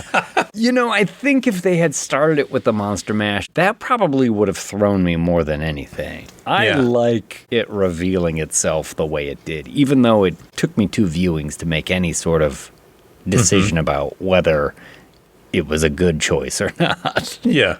Yeah. But yeah, we're in the 1930s, and Jessie Buckley's playing Ida Volinsky. You'll learn her name is. And when she gets possessed by Mary Shelley here, she's kind of doing some spasms, talking in a different accent out of the side of her mouth, just spilling using out different words, a bunch of multisyllabic words. It is a great little possession. It's fucking awesome. We're off with Jessie Buckley here, and she's knocking it out of the park in just about every scene. Whether it is just technical, like this flashing between one personality to another, and she's like, oh, what am I doing? What's happening to me? What's going on? Trying to figure it out, or just so many other times in this movie where it's just raw emotion pouring out of her. Top-notch performance. Totally great. And the mob guys here at the table, oh, God, slimy, sleazy motherfuckers. Every man in this movie sucks. Pretty much. Pretty much. And I don't mind. Yeah. You know, the haters out there are going to be like, it's just man bashing. You know. Get over yourself. Yeah, who gives cares? a shit? Just because a movie's centered around a fucking woman or a feminist idea, it is not man bashing by nature. Not at all. But you're right. All these guys are awful. And this mob guy is like, hey, have an oyster for me. And she's like, I don't really like oysters. And he's like, come on, take the oyster. How about a yes, please? Yeah. Essentially forces her to eat an oyster while she's going through this sort of like possession spasm every once in a while. How about a yes, please? It's really despicable until she finally is like, yes, please. And then sucks the oyster out of the shell, barfs it up on him. Oh, all over my suit. Hey, what are you doing here? What do you, hey, Oh. Yeah, there's a lot of bada bing shit going on here. But her possession just ramps up until she starts making a scene in the restaurant and pointing out an older guy at the bar. Mr. Lupino, I think, is pointing a finger at him. And even though Ida doesn't know what's happening to her, Mary Shelley essentially is like indicting Mr. Lupino as a criminal. Yeah. Saying some things, and he gets uncomfortable, snaps his fingers. The toadies take her out of the bar to the top of a staircase, and they're like, Ida, what the hell's going on? And she's just rambling and starts telling the one toady, oh, your cock looks like a belly button, and just saying like a bunch of crazy, weird things until he smacks her. She takes a slip and a tumble down the stairs, and what a tumble down the stairs. Yeah. It's good stuff. artful, slow motion. You see, her hit her head and all this different stuff. But yeah, if you see the actual behind the scenes stunt, gadzooks. That looks like a deadly fall. That's a good fall down the stairs there. Yeah. It sure is. Leg shatters, slow motion, titles, The Bride. Got to the busy street. This is Gothic Chicago in the 1930s. Looks beautiful, too. All the VFX stuff and everything they did to make everything look really like 30s Chicago and 30s New York. Fucking great. Yeah. Shot in IMAX, this movie. But through the Chicago streets, we see a raggedy man walking through the streets. He's looking for a doctor. And waiting in the doctor's office, a woman comes up the stairs and he says he's looking for Dr. Euphronius. This is Christian Bale. This will be Frank, our Frankenstein. And he's sort of pleading with her that he wants to see Dr. Euphronius until she says, I am Dr. Euphronius. I use just an initial when I'm doing my correspondence and writing my books because it's easier. Because I'm a woman and people won't take me seriously if they see a woman's name, which is the whole point of this fucking movie. And that's very true. Yeah. Yeah. Even to this day. But I want to say one thing, and then I won't say this again, but I'm sure there's already people going, Frankenstein is the doctor. And the monster. Because that's a fucking pet peeve of mine. If I refer to the monster as Frankenstein, just fucking let it go. Yeah, Don't be stupid about it. It doesn't matter. Yeah. It's Frankenstein, okay? And in this story, he does explain he took his father's name. Yeah. So actually, his last name is, Frankenstein. Yeah. So drop it right now. There it is. Don't tell me that I'm wrong. Don't send an email saying Frankenstein was the doctor. I fucking know. It's something that we didn't talk about in the non-spoiler part. And this fits into what you were just saying there. But we have so many preconceived notions of what Frankenstein is. Yeah. I mean, obviously, there's the book. But there's also the original James Whale movies, right? Yep. And the Boris Karloff look. Yeah, exactly. If you ask somebody, what does Frankenstein look like? If they're not being an asshole and being like, what do you mean, the doctor? Or the... Okay, just what does that monster look like? 99 out of 100 times, they're going to do the Boris Karloff square head, bolts in the neck. Like it's just... Green. It has entered the public consciousness. That's what that is. So you're dealing with the book. You're dealing with that Boris Karloff presentation and everything that goes with that. This movie deals with all sort of iterations of Frankenstein throughout the years. And even when we get to it, fucking young Frankenstein is referenced in this. That's the part in the script where I went, boldness and the choice. No. Yeah. I know, because on paper, you'd be like, this is a terrible choice. Yeah. Yeah. Well, let's talk about the creature design for a minute. Oh, yeah, let's do it. Because here we see Frank. She asks him to take off his hat and take off his gaiter. He's covering his mouth so she can see his face. Yeah, you guys worked on this one, so give me the scoop. I'll tell you, originally this was a Netflix project. And prior to the actor and writer's strike is when we started to actually work on it. A project was brought to us by a friend of ours named Chris Gallagher, and he had done Christian's makeup a few times. And Scott Stoddard is a good friend of his and a good friend of mine as well. And Scott and Chris designed all the initial concepts for what the creature was going to look like. Cool. And there were so many stipulations from legal, because Netflix has the rights to do a Frankenstein movie, but they do not have the rights to what the character looked like in Universal. So Universal still owns Karloff's look, the square head, And the coloring and the bolts in the neck is all Karloff. You cannot reference anything like that. It has to be completely unique. So between Scott and Chris, they probably did about 20, 30 different designs, little drawings and stuff like that. Some of them very subtle, some of them a little bit more gonzo and wahoo. And in the end, it was sort of a nice mix of both. And one of the things that Maggie had wanted is she was referencing a lot of people that were like damaged in World War I, as far as like war victims that were missing a piece of their face or had their nose completely out of whack. You know, we looked at a lot of really strange, scarred characters in black and white photos. And Christian was going to play the monster. And then the strike happened. And I believe during the strike period, Netflix looked at what the budget was going to be at about $90 million and what the script was, which is very different. And they went, this is too much of a risk to take. Okay. So we think we're going to drop it. And Warner Brothers ended up picking it up. I will say this. A $90 million budget is the least punk rock thing about this movie.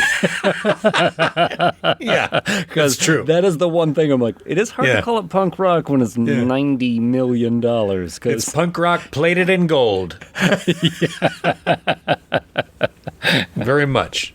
So, a lot of different sculptures were done. There was at least 4 different makeup tests. And in the end, it's about 12 pieces on the face and neck. And then when you include the full naked body, which you see later in the movie, you see a little bit of it here too, because she's going to do some tests on him. The doctor takes his shirt open and she's like touching him and looking at him and listening to his heart, I think, with a stethoscope. So you do see a little bit of that stuff in this moment as well. Yeah. And when they get into the full naked body, it's 40 pieces at that point. Holy That's smoke. like a 7-hour full body makeup. Yeah. Right? I mean, and you've got fucking cool though. Yeah, you've got Scott Stoddard, Robin Pritchard, Stella Sensel. They added a couple of other people at that point. Karen Jackson, Jason Collins, you know, the owner of Autonomous. He was down there for the full body stuff as well. There was this girl, Jacqueline Baird, that did a lot of the pre-painting on some stuff and doing like the little staples. And Karen actually did a lot of the pre-painting. What they would do is they'd take the makeup off of Christian at the end of the day and then like give the pieces to Karen, and the next day's pieces she would pre-paint in the same colors they use so that it would speed up the process of them applying the makeup the next day. And then the bride, you know, she's got a lot of tattoos, all of that, the ink splotch stuff, that was all tattoos that were designed by Madison Berger in our shop. And the bride's makeup, for the most part, was handled by Nadia Stacy, who was the makeup department head. And it's cool. Yeah, it is. It reminded me very much of a ink blot on the side of her mouth and like spilled ink. I don't know that this was intentional, but in my mind, that to me said something about the stories that haven't been told. You know what I mean? Like spilled ink representing the waste of an untold story. Yeah. And I think her look is fucking great. It is great. Actually. Yeah. It's a little shocking, too, when you see the bleached brows and the bleached lashes. You're just like, what the fuck? Yeah. That's good. Yeah. But anyway, that's kind of what went into the creature. A lot of people worked on this. Takes a village to like bring something like this together with all the sculpting and mold making and piece running and hair punching. I mean, they applied that thing, I want to say like 50 times maybe, the Frankenstein makeup, like 50 times, because he's in almost every scene, right? Yeah, yeah. And each day it's a whole new makeup. Of course, yeah. And each back of the neck is punched, you know, with the hair. Oof. There's a wig top he's got on, but all those cowl neck pieces are all just hand punched. So we had like 5 different people punching hair in the shop. Gosh. On appliances, just like. Oh my gosh. Every day. I love it. I love the design. The work is great. I mean, Dr. Euphonius will joke about like, why the pieces? Why all the pieces? Why did he stitch you together from a bunch of pieces? It doesn't make any sense. It's a funny line because it doesn't make sense. And he says like, well, I think he wanted to create something beautiful. And she's like, well, that's ironic. Yeah. Dr. Euphronius has a couple times where, like, she can be a little brusque, honestly. Yeah, and totally. we get another one, too, where she's examining him. I've read all exhaustively about Dr. Frankenstein and his monster, and he looks like, oh, fuck. Yeah. Like, do I have to hear another person call me a monster? Yeah. And then she just goes, well, I'm sorry, is that inaccurate? Oh, my God, lady. Read the room. But he tells her why he's there. Yeah. I'm so lonely. For 100 years, I've been walking around. I need a companion. Listen, dude, I get it. Yeah. I totally Are you understand. asking me to make a bride for you out of the body of a dead woman? Is this about sex? Because I'm sure there are other easier ways you can go about this. Mm-hmm. And the maid comes in, sees him, freaks out, drops the tray full of fucking sandwiches and tea or whatever. What a strange looking maid. Yeah. So after the maid leaves, he's like, No, this is about loneliness. Yeah. he's I hear been you, around dude. for over 100 years. Everybody runs screaming from him. I mean, that's very true to the character, or to the original Frankenstein, right? And to the Karloff version, you know? There's something all he likes to do sad. is go to the movies. And I get it. I get that. And I heard Maggie Gyllenhaal talk about, like, she really loved the idea of him going to the movies because he could take his hat off, take his mask off. Yeah. He could be himself, and he could have a relationship with the people on screen that he couldn't have with people around. And that's why he's always kind of picturing himself in the movies with the people. Yeah. Because it's the only place where he can feel companionship. Which is a bold choice to, like, actually have those sequences where he appears He's in a tuxedo and all that stuff. Dancing. Yeah. This is cool. It is cool. Yeah. Yeah, he goes to the movies and he's got like the tux on, and I giggled the first time I watched this, and I nudged Michelle because she saw it with me, and I was like, putting on the Ritz. Yeah. I thought like, oh, that's funny. It's so funny and so silly. Little did I know what was coming. I know. Yeah. But Frank does eventually convince Dr. Euphronius with a funny little line where he's like, I thought you were a mad scientist. and she's like, nah, yeah, okay. Yeah. And then we cut to them digging up a grave. They're bringing the body. They wrap it in a burlap sack, bring the body upstairs. They're going to We recognize it's Ida immediately. from her boots, right? You see the boots. You're like, oh, yeah. And then puts her on the table. There's all that fucking awesome. I tell you, I love this in every Frankenstein movie. Sure. All of the weird equipment in the lab. Like, how are we going to pull this off? this time? Steampunk. Oh, it's always so fucking awesome. Electro charge things. And Dr. Euphronius and Annette Bening is giving all the scientific gobbledygook about, like, none of it making any goddamn sense at all. Of course not. Make sure the proton reversal system is polarized to the correct frequency and set phasers to stun. Yeah. And this is a great moment when Frank tears open the sack and he looks at her and he's like, She's too pretty. She's too beautiful. Yeah. The doctor's like, oh, she is very pretty. What's wrong? He's like, no, this isn't going to work. Yeah, let's start over tomorrow. Yeah. It's a fine line here, right? Because you have a guy who is asking essentially For a the mate. doctor to make him a consort, a mate. I mean, it's really, it is about loneliness, but there's undeniably a sexual charge in all this. Sex. And the sort of childlike sensitivity that he has to this is actually pretty endearing, I find. And in this moment, like, it surprised me. Yeah, she's too pretty. And the doctor's like, listen, I'm not going to keep a dead body here all night. I'm not going to go out and do this again. This is what you got. Yeah. This is what we're doing. It'll be fine. Come flip this switch with me. And he's like, oh, my nerves. And she's like, grab the handle, slap it and do. Shabba-da-doo, let's go. Yeah. To life. Pulls the popper, sparks, negative light. There's a spasm here, and then she sits up. Your bride, Frank, says the doc. He approaches her, and this is when she's like, coughs up that ink blot on her cheek. And then it's like 30 seconds of her comically spewing it out of the side of her mouth. Yeah. and speaking as Mary Shelley through the reanimated corpse and rattling off a bunch of nearly poetic gobbledygook. Yeah, absolutely. Kind of brilliant. No, not kinda. Just fucking flat out brilliant. Yeah. I mean, the split personality job Jessie Buckley's doing is definitely something to watch. And here's the thing. I'm not so sure that the Mary Shelley connection narratively works in this movie. It doesn't, but it's cool. But it gives an opportunity for this to happen in the movie. Yeah. And it's cool as hell. Yeah. Yeah, she tries to get off the bed, but her leg is snapped, something we saw when she tumbled down the stairs, so she falls down. She doesn't want Frank to touch her. She's all disoriented. She doesn't know who she is, where she is. I can criticize this movie a little bit, too, and say, like, if one was really in this position, I feel like more questions would be warranted about what the fuck is going on. She starts to go along for the ride a little bit too soon, but again, I think that's looking at it with the narrative lens and nitpicking it. And, you know, this movie won't hold up to scrutiny like that, really. No. Yeah. The doctor's like, calm down, it's okay. You're more than welcome to stay here. And Frank says, I would be more than happy to share my bed with you. Yeah. and the doctor looks at him like, come on, dude. Yeah. He's all excited. Like, do you want to have sex? Yes. It's pretty fucking great.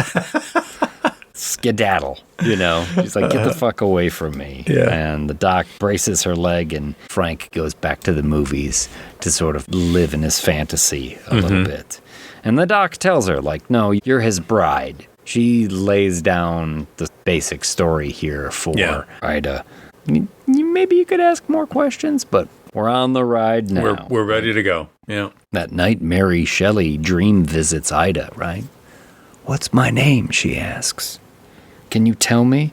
And Mary says, I would prefer not to, which is a sort of mantra in this film. That I kind of love takes that its own too. Journey. I love every time she uses it. Yep. Maybe a little too many times at breakfast, but all the other times are pretty great. Oh, yeah, but the breakfast table, which is the scene coming up. Yeah. She's in breakfast. Frank is there. The doctor's there. And the doctor's like, oh, we're going to run all these tests on you, and I can't wait to do this. And the bride is just like pushing the jar of marmalade off the table and smashing teacups. And she's acting like a cat. She is. She is. And people keep telling her what she's going to do or what they have to do to her today. And she's just kind of rebelling, breaking shit, not into it, until finally the doctor says, like, well, what would you like to do today? And she's like, there it is. Fucking question you should have asked from the beginning. She keeps saying, like, I would prefer not to. And she's just waiting for someone to give her fucking agency. And I think this goes back to Maggie Gyllenhaal's original idea of, like, here's this woman. She didn't consent to it. She doesn't have a voice. And so it's important to give her character some sort of agency right at the beginning. And I think that's what the scene is about. And I dig it. Yeah. And what she wants to do is go out to the movies, go out dancing. Yep. The late night freak out that they go to. Where, okay, there's a lot of moments in this movie that are just flat out anachronistic. Yeah. The stylistic choice does not necessarily fit the time period. No, not at all. This is But it's one cool. of those moments. It's fucking cool, though. Yeah. And they dance and they freak out, and she's just living in her body in this strange world she's found herself in. And Yeah, she's he's feeling watching herself her dance. for sure. Yeah. He's watching her dance at this underground club, and she's gyrating and just a little bit Elaine Benson sometimes on the floor. Oh, totally. She's totally dancing like Elaine. Yeah.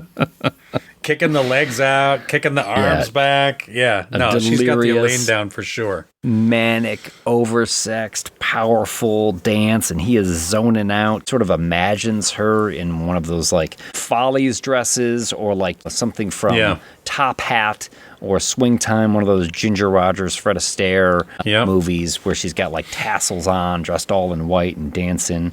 And pretty soon people start to get a little too aggressive with her. A little handsy. Yeah. Yeah, hands are going up the skirt. You're getting a lot of strobe lights as she's struggling around, and Mary Shelley's coming out, essentially. She's, getting a little mad. Spitting venom at some of these people as she's getting groped on the floor.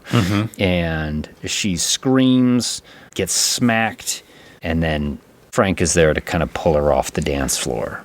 Yeah. And they leave the club. Time to go. They're chased by a couple of these goons who still want to grab her ass and a handful of tit if they can. They're smacking Frank in the back of the head. They push him over. They push her against the wall. And I mean, you don't do this to fucking Frankenstein's monster. You don't do this shit. This is the thing. He's always real fucking gentle. No. Yes, Mark Wahlberg. This is not going to end well for these two fucking jackballs. No. He fucking smashes one of their heads against the side of the wall. Yeah. Ooh. And then the other one, he fucking curb stomps. Yeah. Holy shit. It's a violent, awful curb stomping, too. Yeah. Don't look away. Oh, flashbulbs. Oh, they've captured the deed. There's people there. There's witnesses. They're taking pictures. And Frank and the bride run away. And he's like, oh, this is it. I fucked everything up. I've messed everything up. Run, go away. You got to go home. I don't get you in any more danger. And she's like, I don't know where I live. And he's like, I don't care anywhere. Trust me, there's going to be a mob. And then he's like, almost crying, like, I've been through this before. Yeah. It's sad. It is. Shit. Yeah. You gotta go home. She's like, I don't know where my home is. All right, let's go. Extends a hand. Take her along. Here we go. Yeah. Thus starts the Bonnie and Clyde journey. That's right. And the next thing you know, they're on a boxcar. Oh, yeah. Ka-chunk, ka-chunk, ka-chunk, ka-chunk, ka-chunk, ka-chunk, ka-chunk. And the train stops, and they can hear the police checking out the cars. Frank is like, oh, we gotta hide. Yeah. Hide behind the crates here. Keeping quiet, keeping down, keeping out of the way, and then the cops leave for the most part, and then he's talking to her, and she decides to start singing because now she's possessed again. Yeah. Of all the possessions in this movie, this is probably the one that makes the least sense to me, right? Because she is possessed by Marlene Dietrich. Is that what's going on? Is Marlene Dietrich dead at this point in life? But also, then is it Mary Shelley pretending to be Marlene Dietrich? And how does Mary Shelley know who Marlene Dietrich is?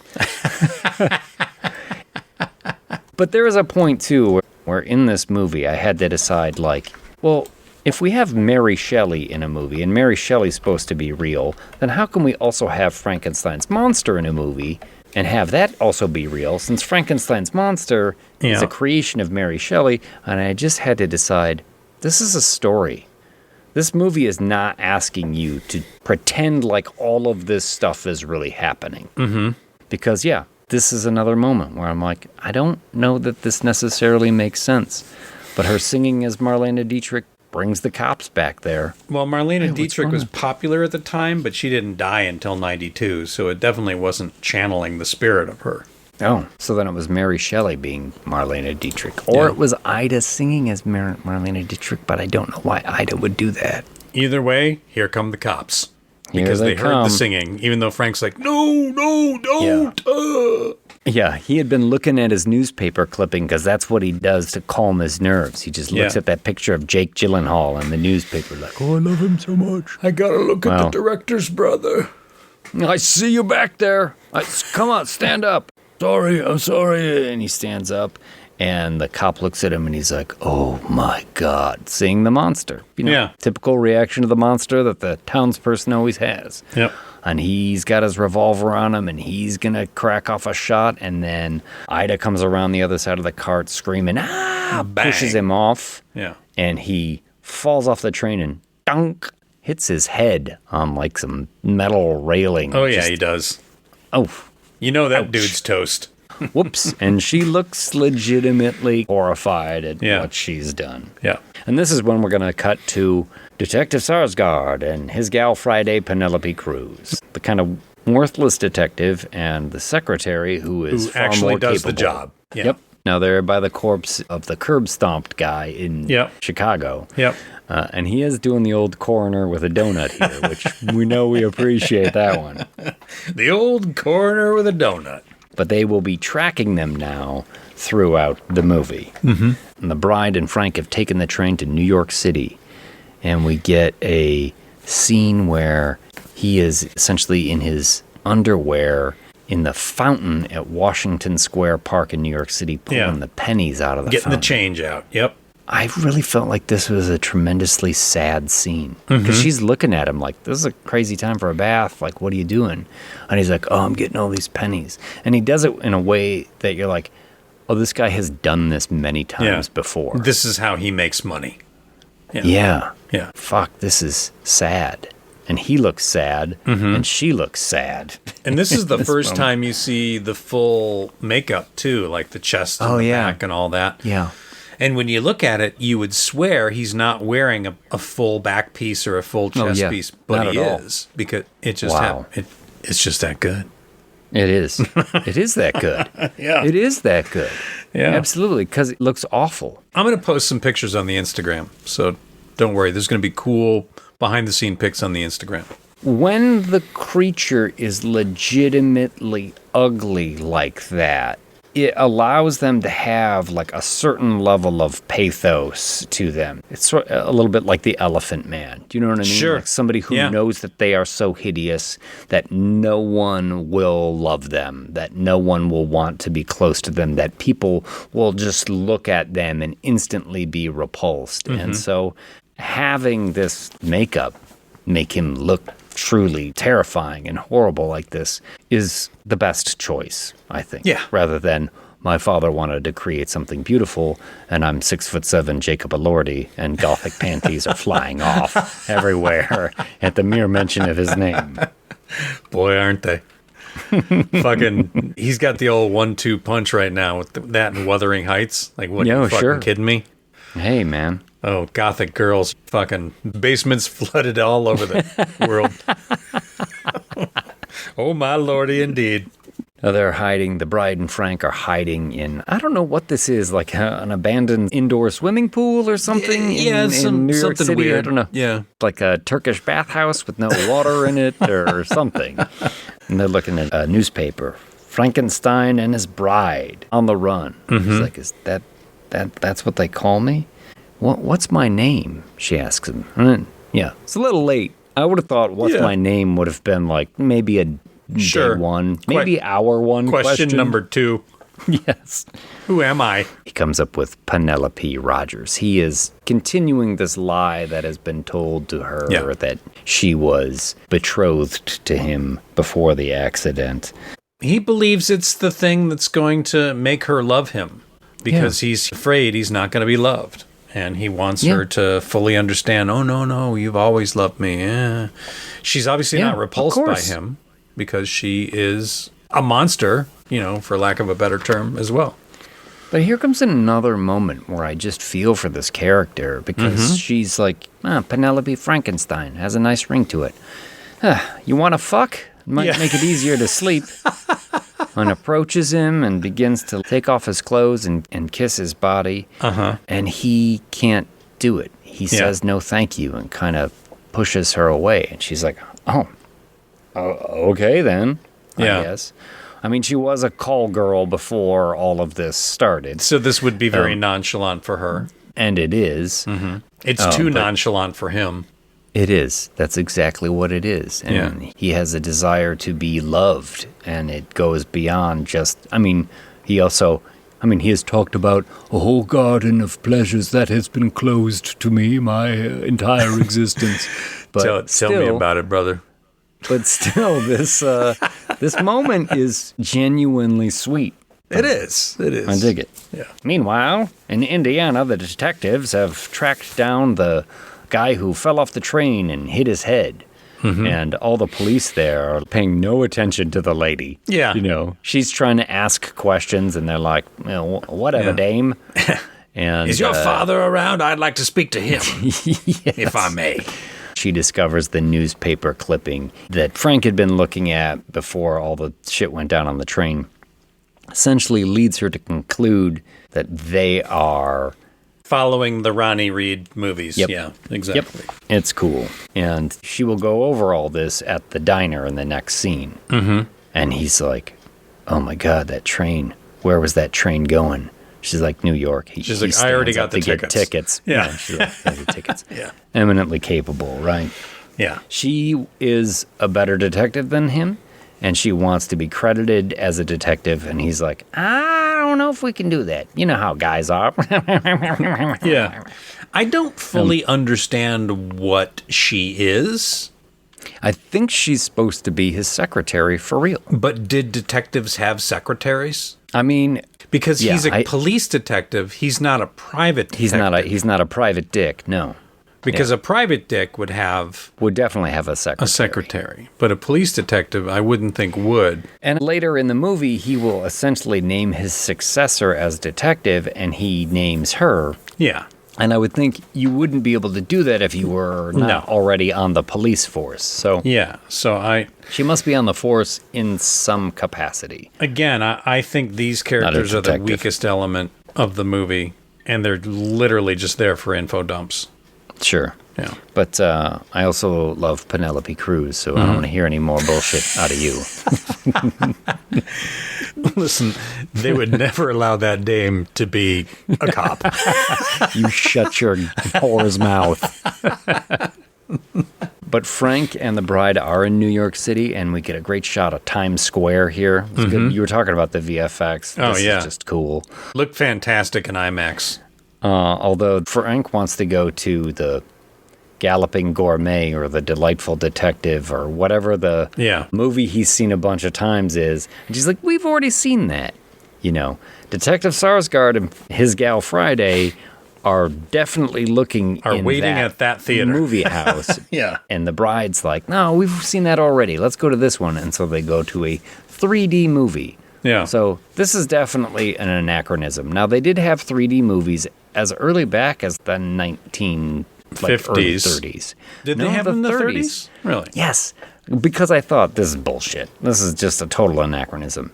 Now, the whole crowd with the glasses, I mean, that's a very 1950s shot when they go in there, right? Well, they're watching Bela Lugosi's White Zombie, right? It's a White Zombie? Yeah, they are watching White Zombie. Yeah. Yeah. Second Rob Zombie reference. Yeah. That's two Rob Zombies in one. Well, they watch this 3D movie, and there's a couple in front of them that are, like, necking, and the guy is getting real aggressive. He's little like too aggressive for the fucking movie theater. Come on, dude. And the girl's like, hey, come on, that's enough. He's being super aggressive. And the bride, who's right behind him, is like, that's enough. She said that's enough. Yeah. Makes a scene. And she goes to the girl, she's like, you can still fuck him if you want to, but listen, pal. She said no. Yeah. And then the guy recognizes them. Oh my God, it's the monsters. There's the monsters. Everyone starts screaming and running out of there. You get a brief shot of both of them in the 3D movie coming at the screen. Yeah. A weird little choice, but I'm into it. So everyone's running, screaming out of the movie house. This reminded me of The Blob. Oh, totally. Yeah. Totally. And across the street, Detective Sarsgaard and his gal Friday see all these people come running out, and the detective is like, I think maybe that movie over there. Yeah.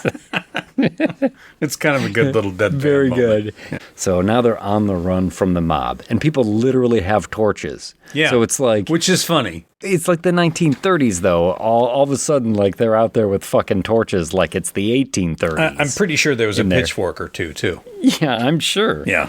They got to run away from the mob. They duck into a little alley and through a door into a kitchen. Yeah. Like a fancy kitchen into a fancy party where now they pose as waiters and they're walking around and they're both kind of exhilarated from the chase. Unconvincing waiters ever. No kidding. No kidding. Yeah. And they're looking at each other and they're kind of smiling. They're having a good time. We got this. Yeah. I love that he just like takes a handful of shrimp off the shrimp cocktail plate and puts it in his pocket. Yeah. It's like, oh God. Yeah, he's got a pocket full of shrimp, which they dine on for a couple of days. Yeah. Later. And then, who does he see amongst all the party guests? It's Ronnie at this Reed. Fancy party. It's Ronnie Reed, Yeah. Jake Gyllenhaal himself. Uh-huh. And he kind of freaks out. Oh, Ronnie. Oh, you remember me? Manchester, 1917. He Yeah. smiled at me. Yeah. And Jake Gyllenhaal's character's like, Okay. Dude. He's like, I just want you to know that I credit you and you alone with my survival. and Ronnie Reed's like, okay, that's great, but you're not really my type. Yeah. And he turns to his buddies and they all laugh. And Jake Gyllenhaal turns his back on him and Frank looks like embarrassed. Yeah. And like, whoa, what have I done? And then he... Starts a little dance move. Yeah. Yeah. Like a couple of the moves you've seen Ronnie Reed do, and you've actually seen Frank do them a little bit. And you're like, what in the fuck is he doing? And then she sees him, and she joins in. And then everybody around them starts this manic dance. Like, people seem to be getting possessed on their own. Yeah. It's a weird choice. This is Yeah. the part in the script reading where I was like, I don't get this. This is going to suck. I 100% Yeah. believe that you would see this on paper and be like, what is this garbage? And I tell Yes. you, I fucking love this moment. Yeah. I have no so idea. nuts. Yeah. I have no idea why they're getting possessed. I have no idea why he started really dancing. I have no idea as we come out of this, did this really happen? Yeah. At one point, Michelle, she nudged me and she thought, like, are they going to snap out of it and they've killed everyone at this party? No. I mean, Do you know what I mean? That would be Like something. They had like this giant dance number, and then you turn around and you see torn fucking Jake Gyllenhaal's arms off or something. I was like, where is this heading? That would be I have great. no idea. It was That'd be a little fucking crazy. It's a little crazy. Yeah. And I don't know what the fuck this monstrous dance is, or It's why the monster people seem to mash. be. It seems like. The people seem to be getting possessed. Yeah. And he literally screams, Putting on the Ritz. oh my gosh. Yeah. How could you not look at that out the page and think, Yes. this is a terrible decision? I Who wrote remember this? setting the script down and going out into the shop and telling people, like, you won't fucking believe this. This is going to be so fucking stupid. No, they're going to yeah. change this. This is Yeah, in they there as got a to. joke, I'm sure. Yes. Nope.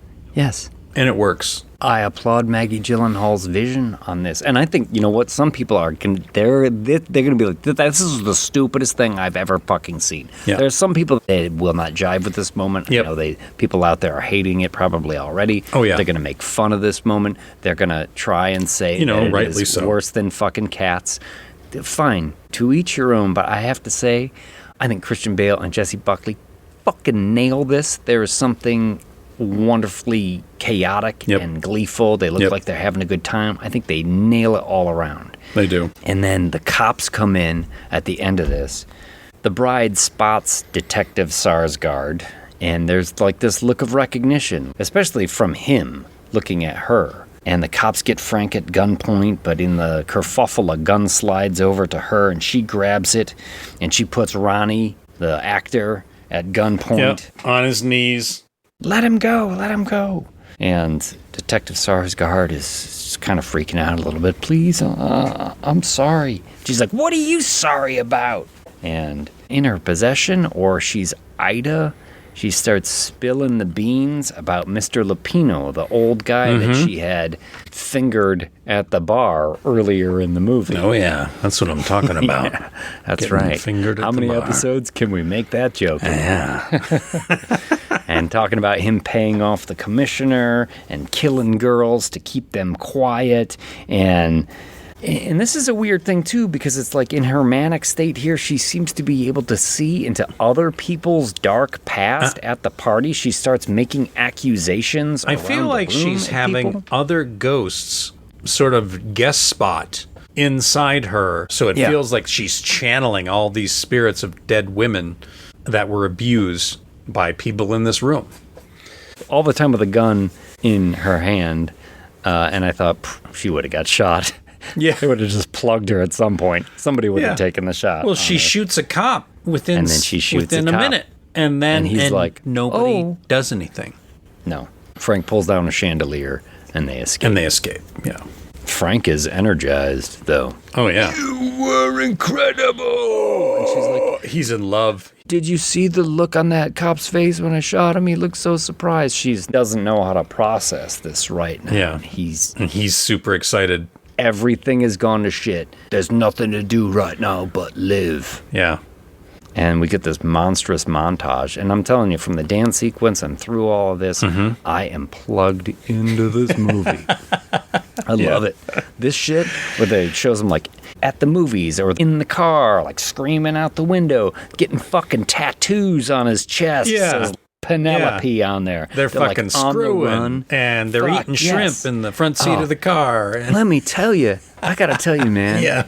It's not my kink, but their sex scene is fucking awesome. Yeah. Like, I love it in this montage and seeing these kind of like bruised up, mangled up people and the flashes you get. I found it like Kind of sexy. Yeah, this is really sexy. Yeah, I tried to tell Grace that, and she was like, no, I don't think it was sexy at all. I was like, you don't think he was sexy in any way? And she's like, no.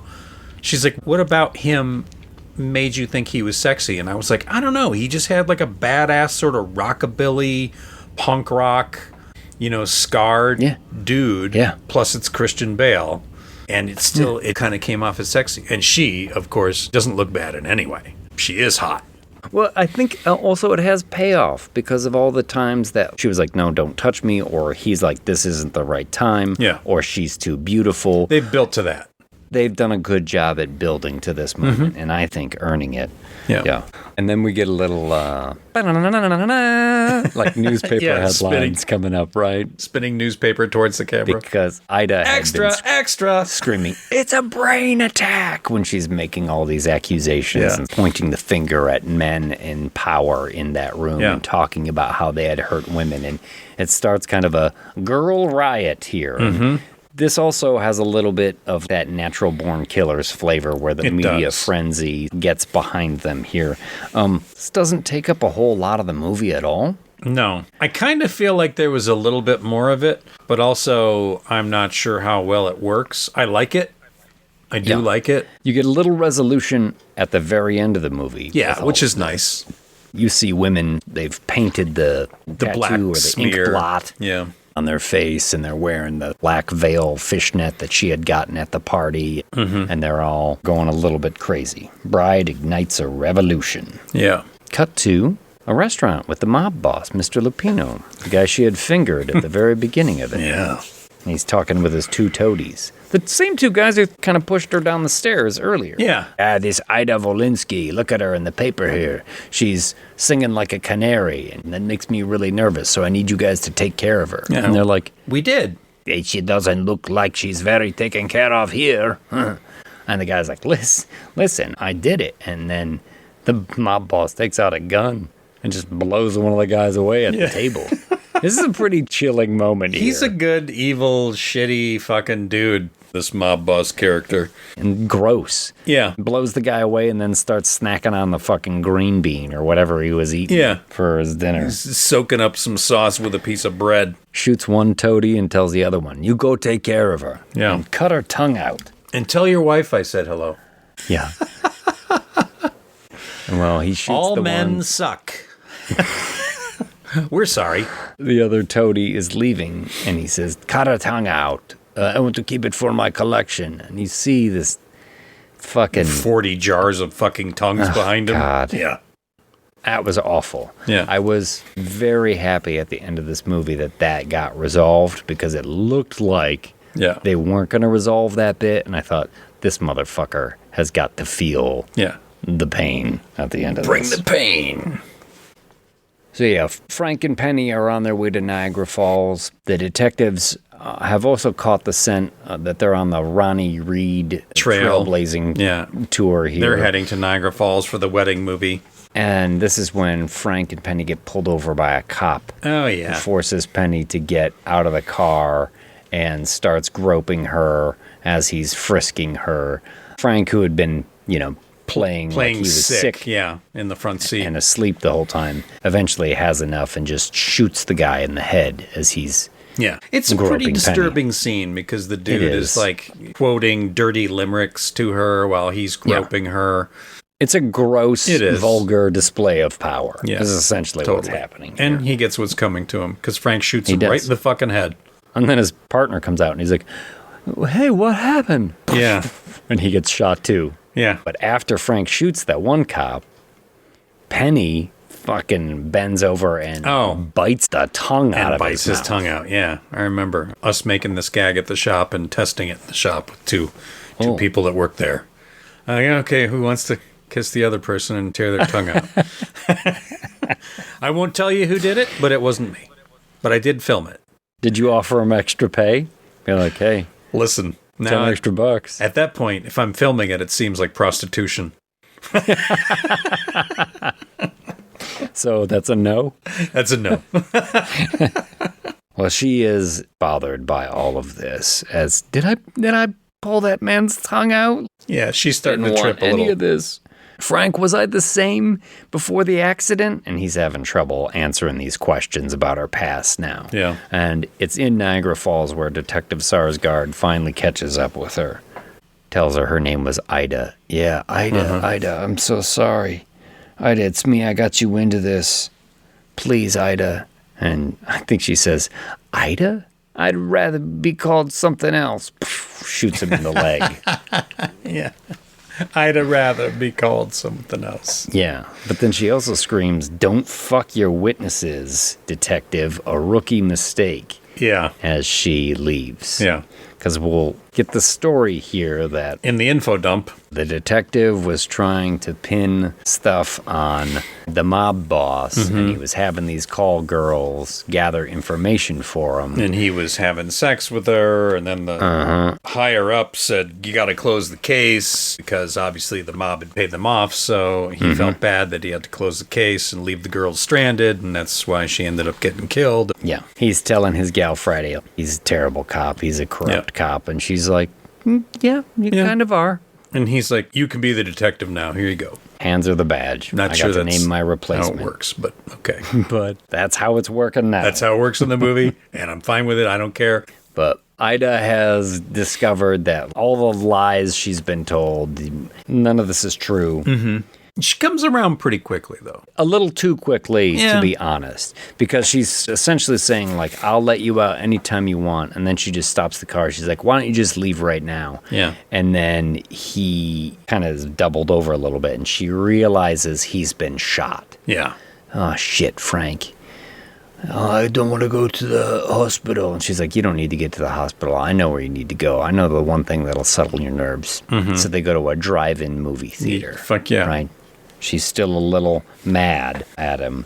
But the cops have gotten an APB that the car that they stole has been spotted in Indiana. So Detective Cruz, who knows that he's on the Ronnie Reed goes to the drive-in movie theater, right? Now the toady, who's been sent to kill her, is also tracking the detective. So they all arrive at the drive-in. Yeah. This is where Frank comes clean about the whole thing. You know, how they dug her up and how she was supposed to be his bride, but he didn't know who she was. I love the back and forth, too, as he's telling the story, and then they cut to the movie on the screen. Yes. And the movie characters... him and her. Yes. He's explaining it to her in the movie. I was like, this is fucking cool. Not only that, in the movie on the screen, they change it to the style of those movies. Yeah. You know what I mean? He's talking like this. Standing out on the deck of a cruise ship or something, and they're looking out towards essentially the camera as they're saying it's this. Good. It's like a well done tonal shift within all this, but well done. Detective Cruz, I just call him Detective Cruz and Detective Sarsgaard, the info dump detectives. Detective Cruz is there. She hears all this, so she gets the scoop. Yeah, and there's a great bit where Ida says, like, so you don't know me? And he's like, no. She's like, that's funny. I feel like I've always known you. Yeah. And she leaves the car, and he's like, Ida, please. And she's like, I don't think that's my name anymore. Then pick a new one. And this is where she essentially decides, I am the bride. Yeah. He's like, I love it. The bride, I love it. And he gets down on his knees and he says, will you marry me? Mm-hmm. And she says, I would prefer not to. Yeah.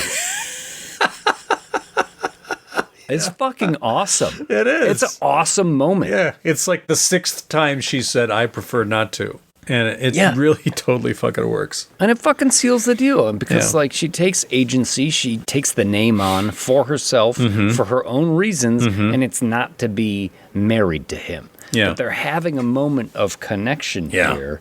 And as he's just looking up at her with sparkling eyes, the toady cracks off a shot, shoots him in the head. Yeah. And he falls down. No! Yeah. She screams. It's a fucking good scream. It is. Jesse Buckley letting loose. We get a gunfight. We get a car chase down the dirt road. She manages to turn off her headlights and escape from being pursued. With dead Frank in the car with her. And this is when she has a moment with Mary Shelley is right here. Knock, knock. Who's there? The bride. The bride who? Just the bride. Oh, that's good. That's who you are. And that is the end of the Mary Shelley's narrative thread. Yeah. Let her pick her own name And moved along. That's it. Yeah. And again, I'm not sure it makes sense. It doesn't. But it does give Jesse Buckley a chance to turn in a bravura performance. And it's cool. Yeah, it It's is. fucking awesome.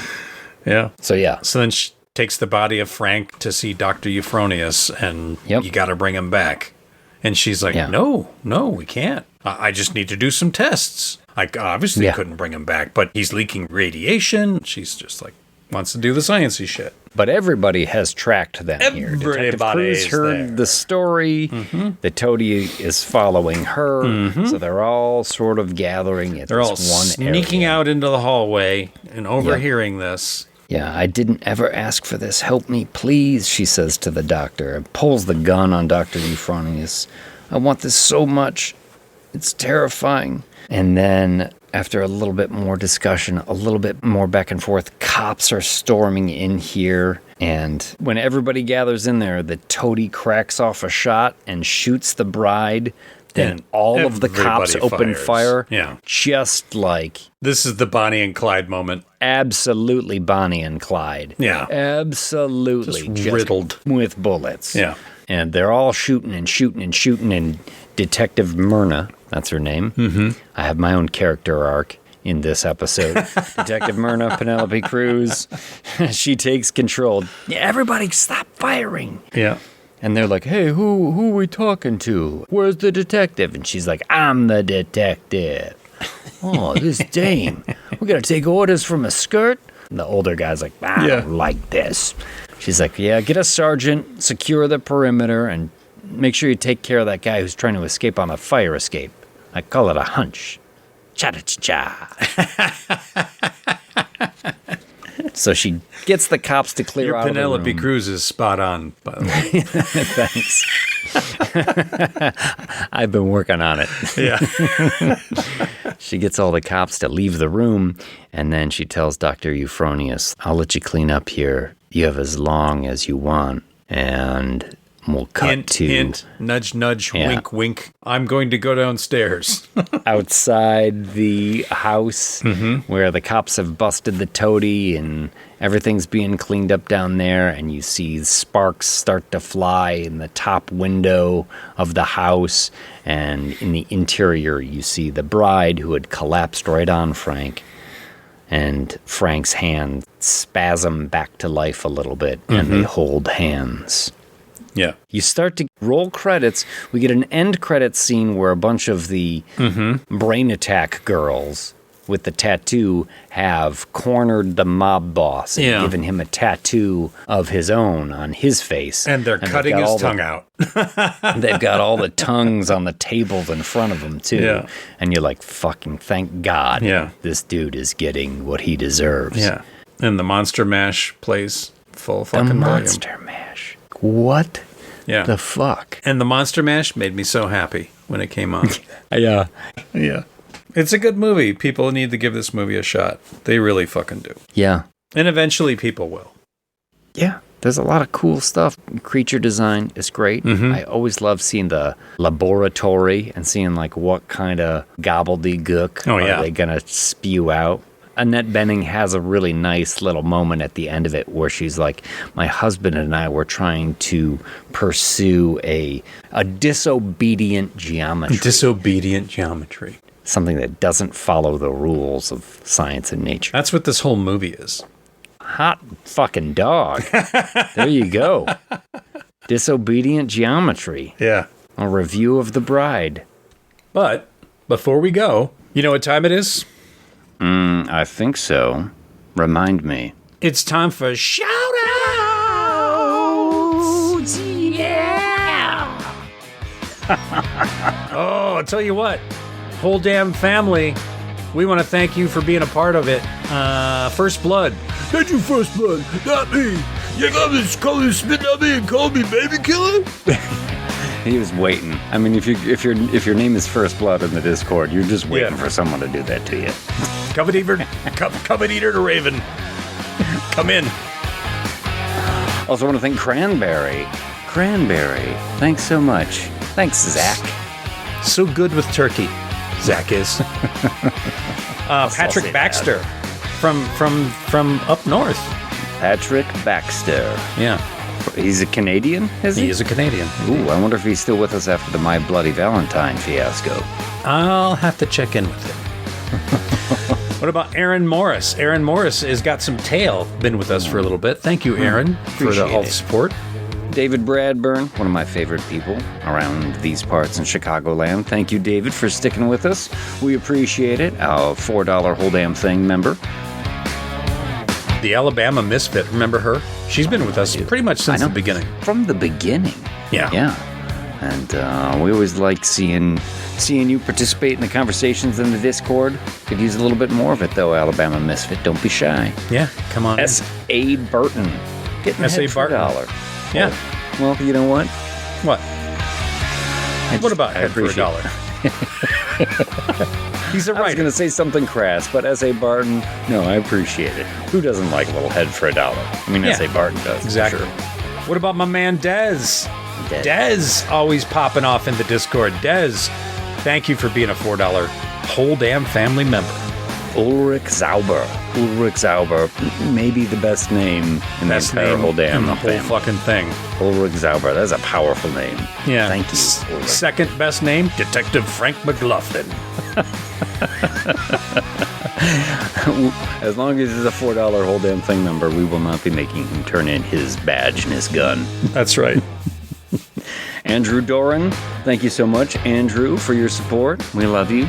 Appreciate it. Thank you for being a Whole Damn Family member.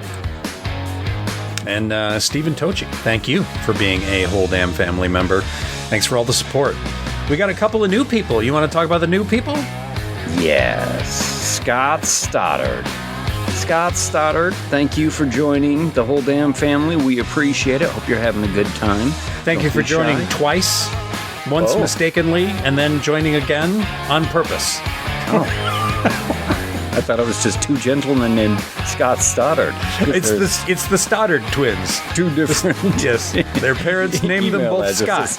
It's not strange. It's Stoddard. Exactly.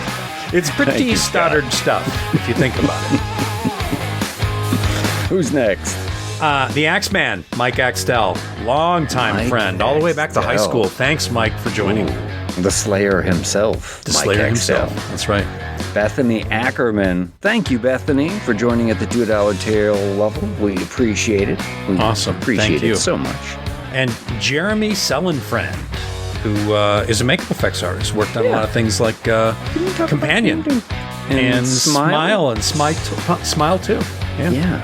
I think we talked about that amazing blood gag and Smile 2. That's right. Talking about Jeremy. Yeah, for that big one-er shot. Yeah, thank you. Very cool. Thank you for joining up with us, Jeremy. We appreciate it. Absolutely. All right, that's it for the shout-outs. Yeah. All right, that's it. We're done. Tyler, walk us down the aisle. The head, the tail, the whole damn thing.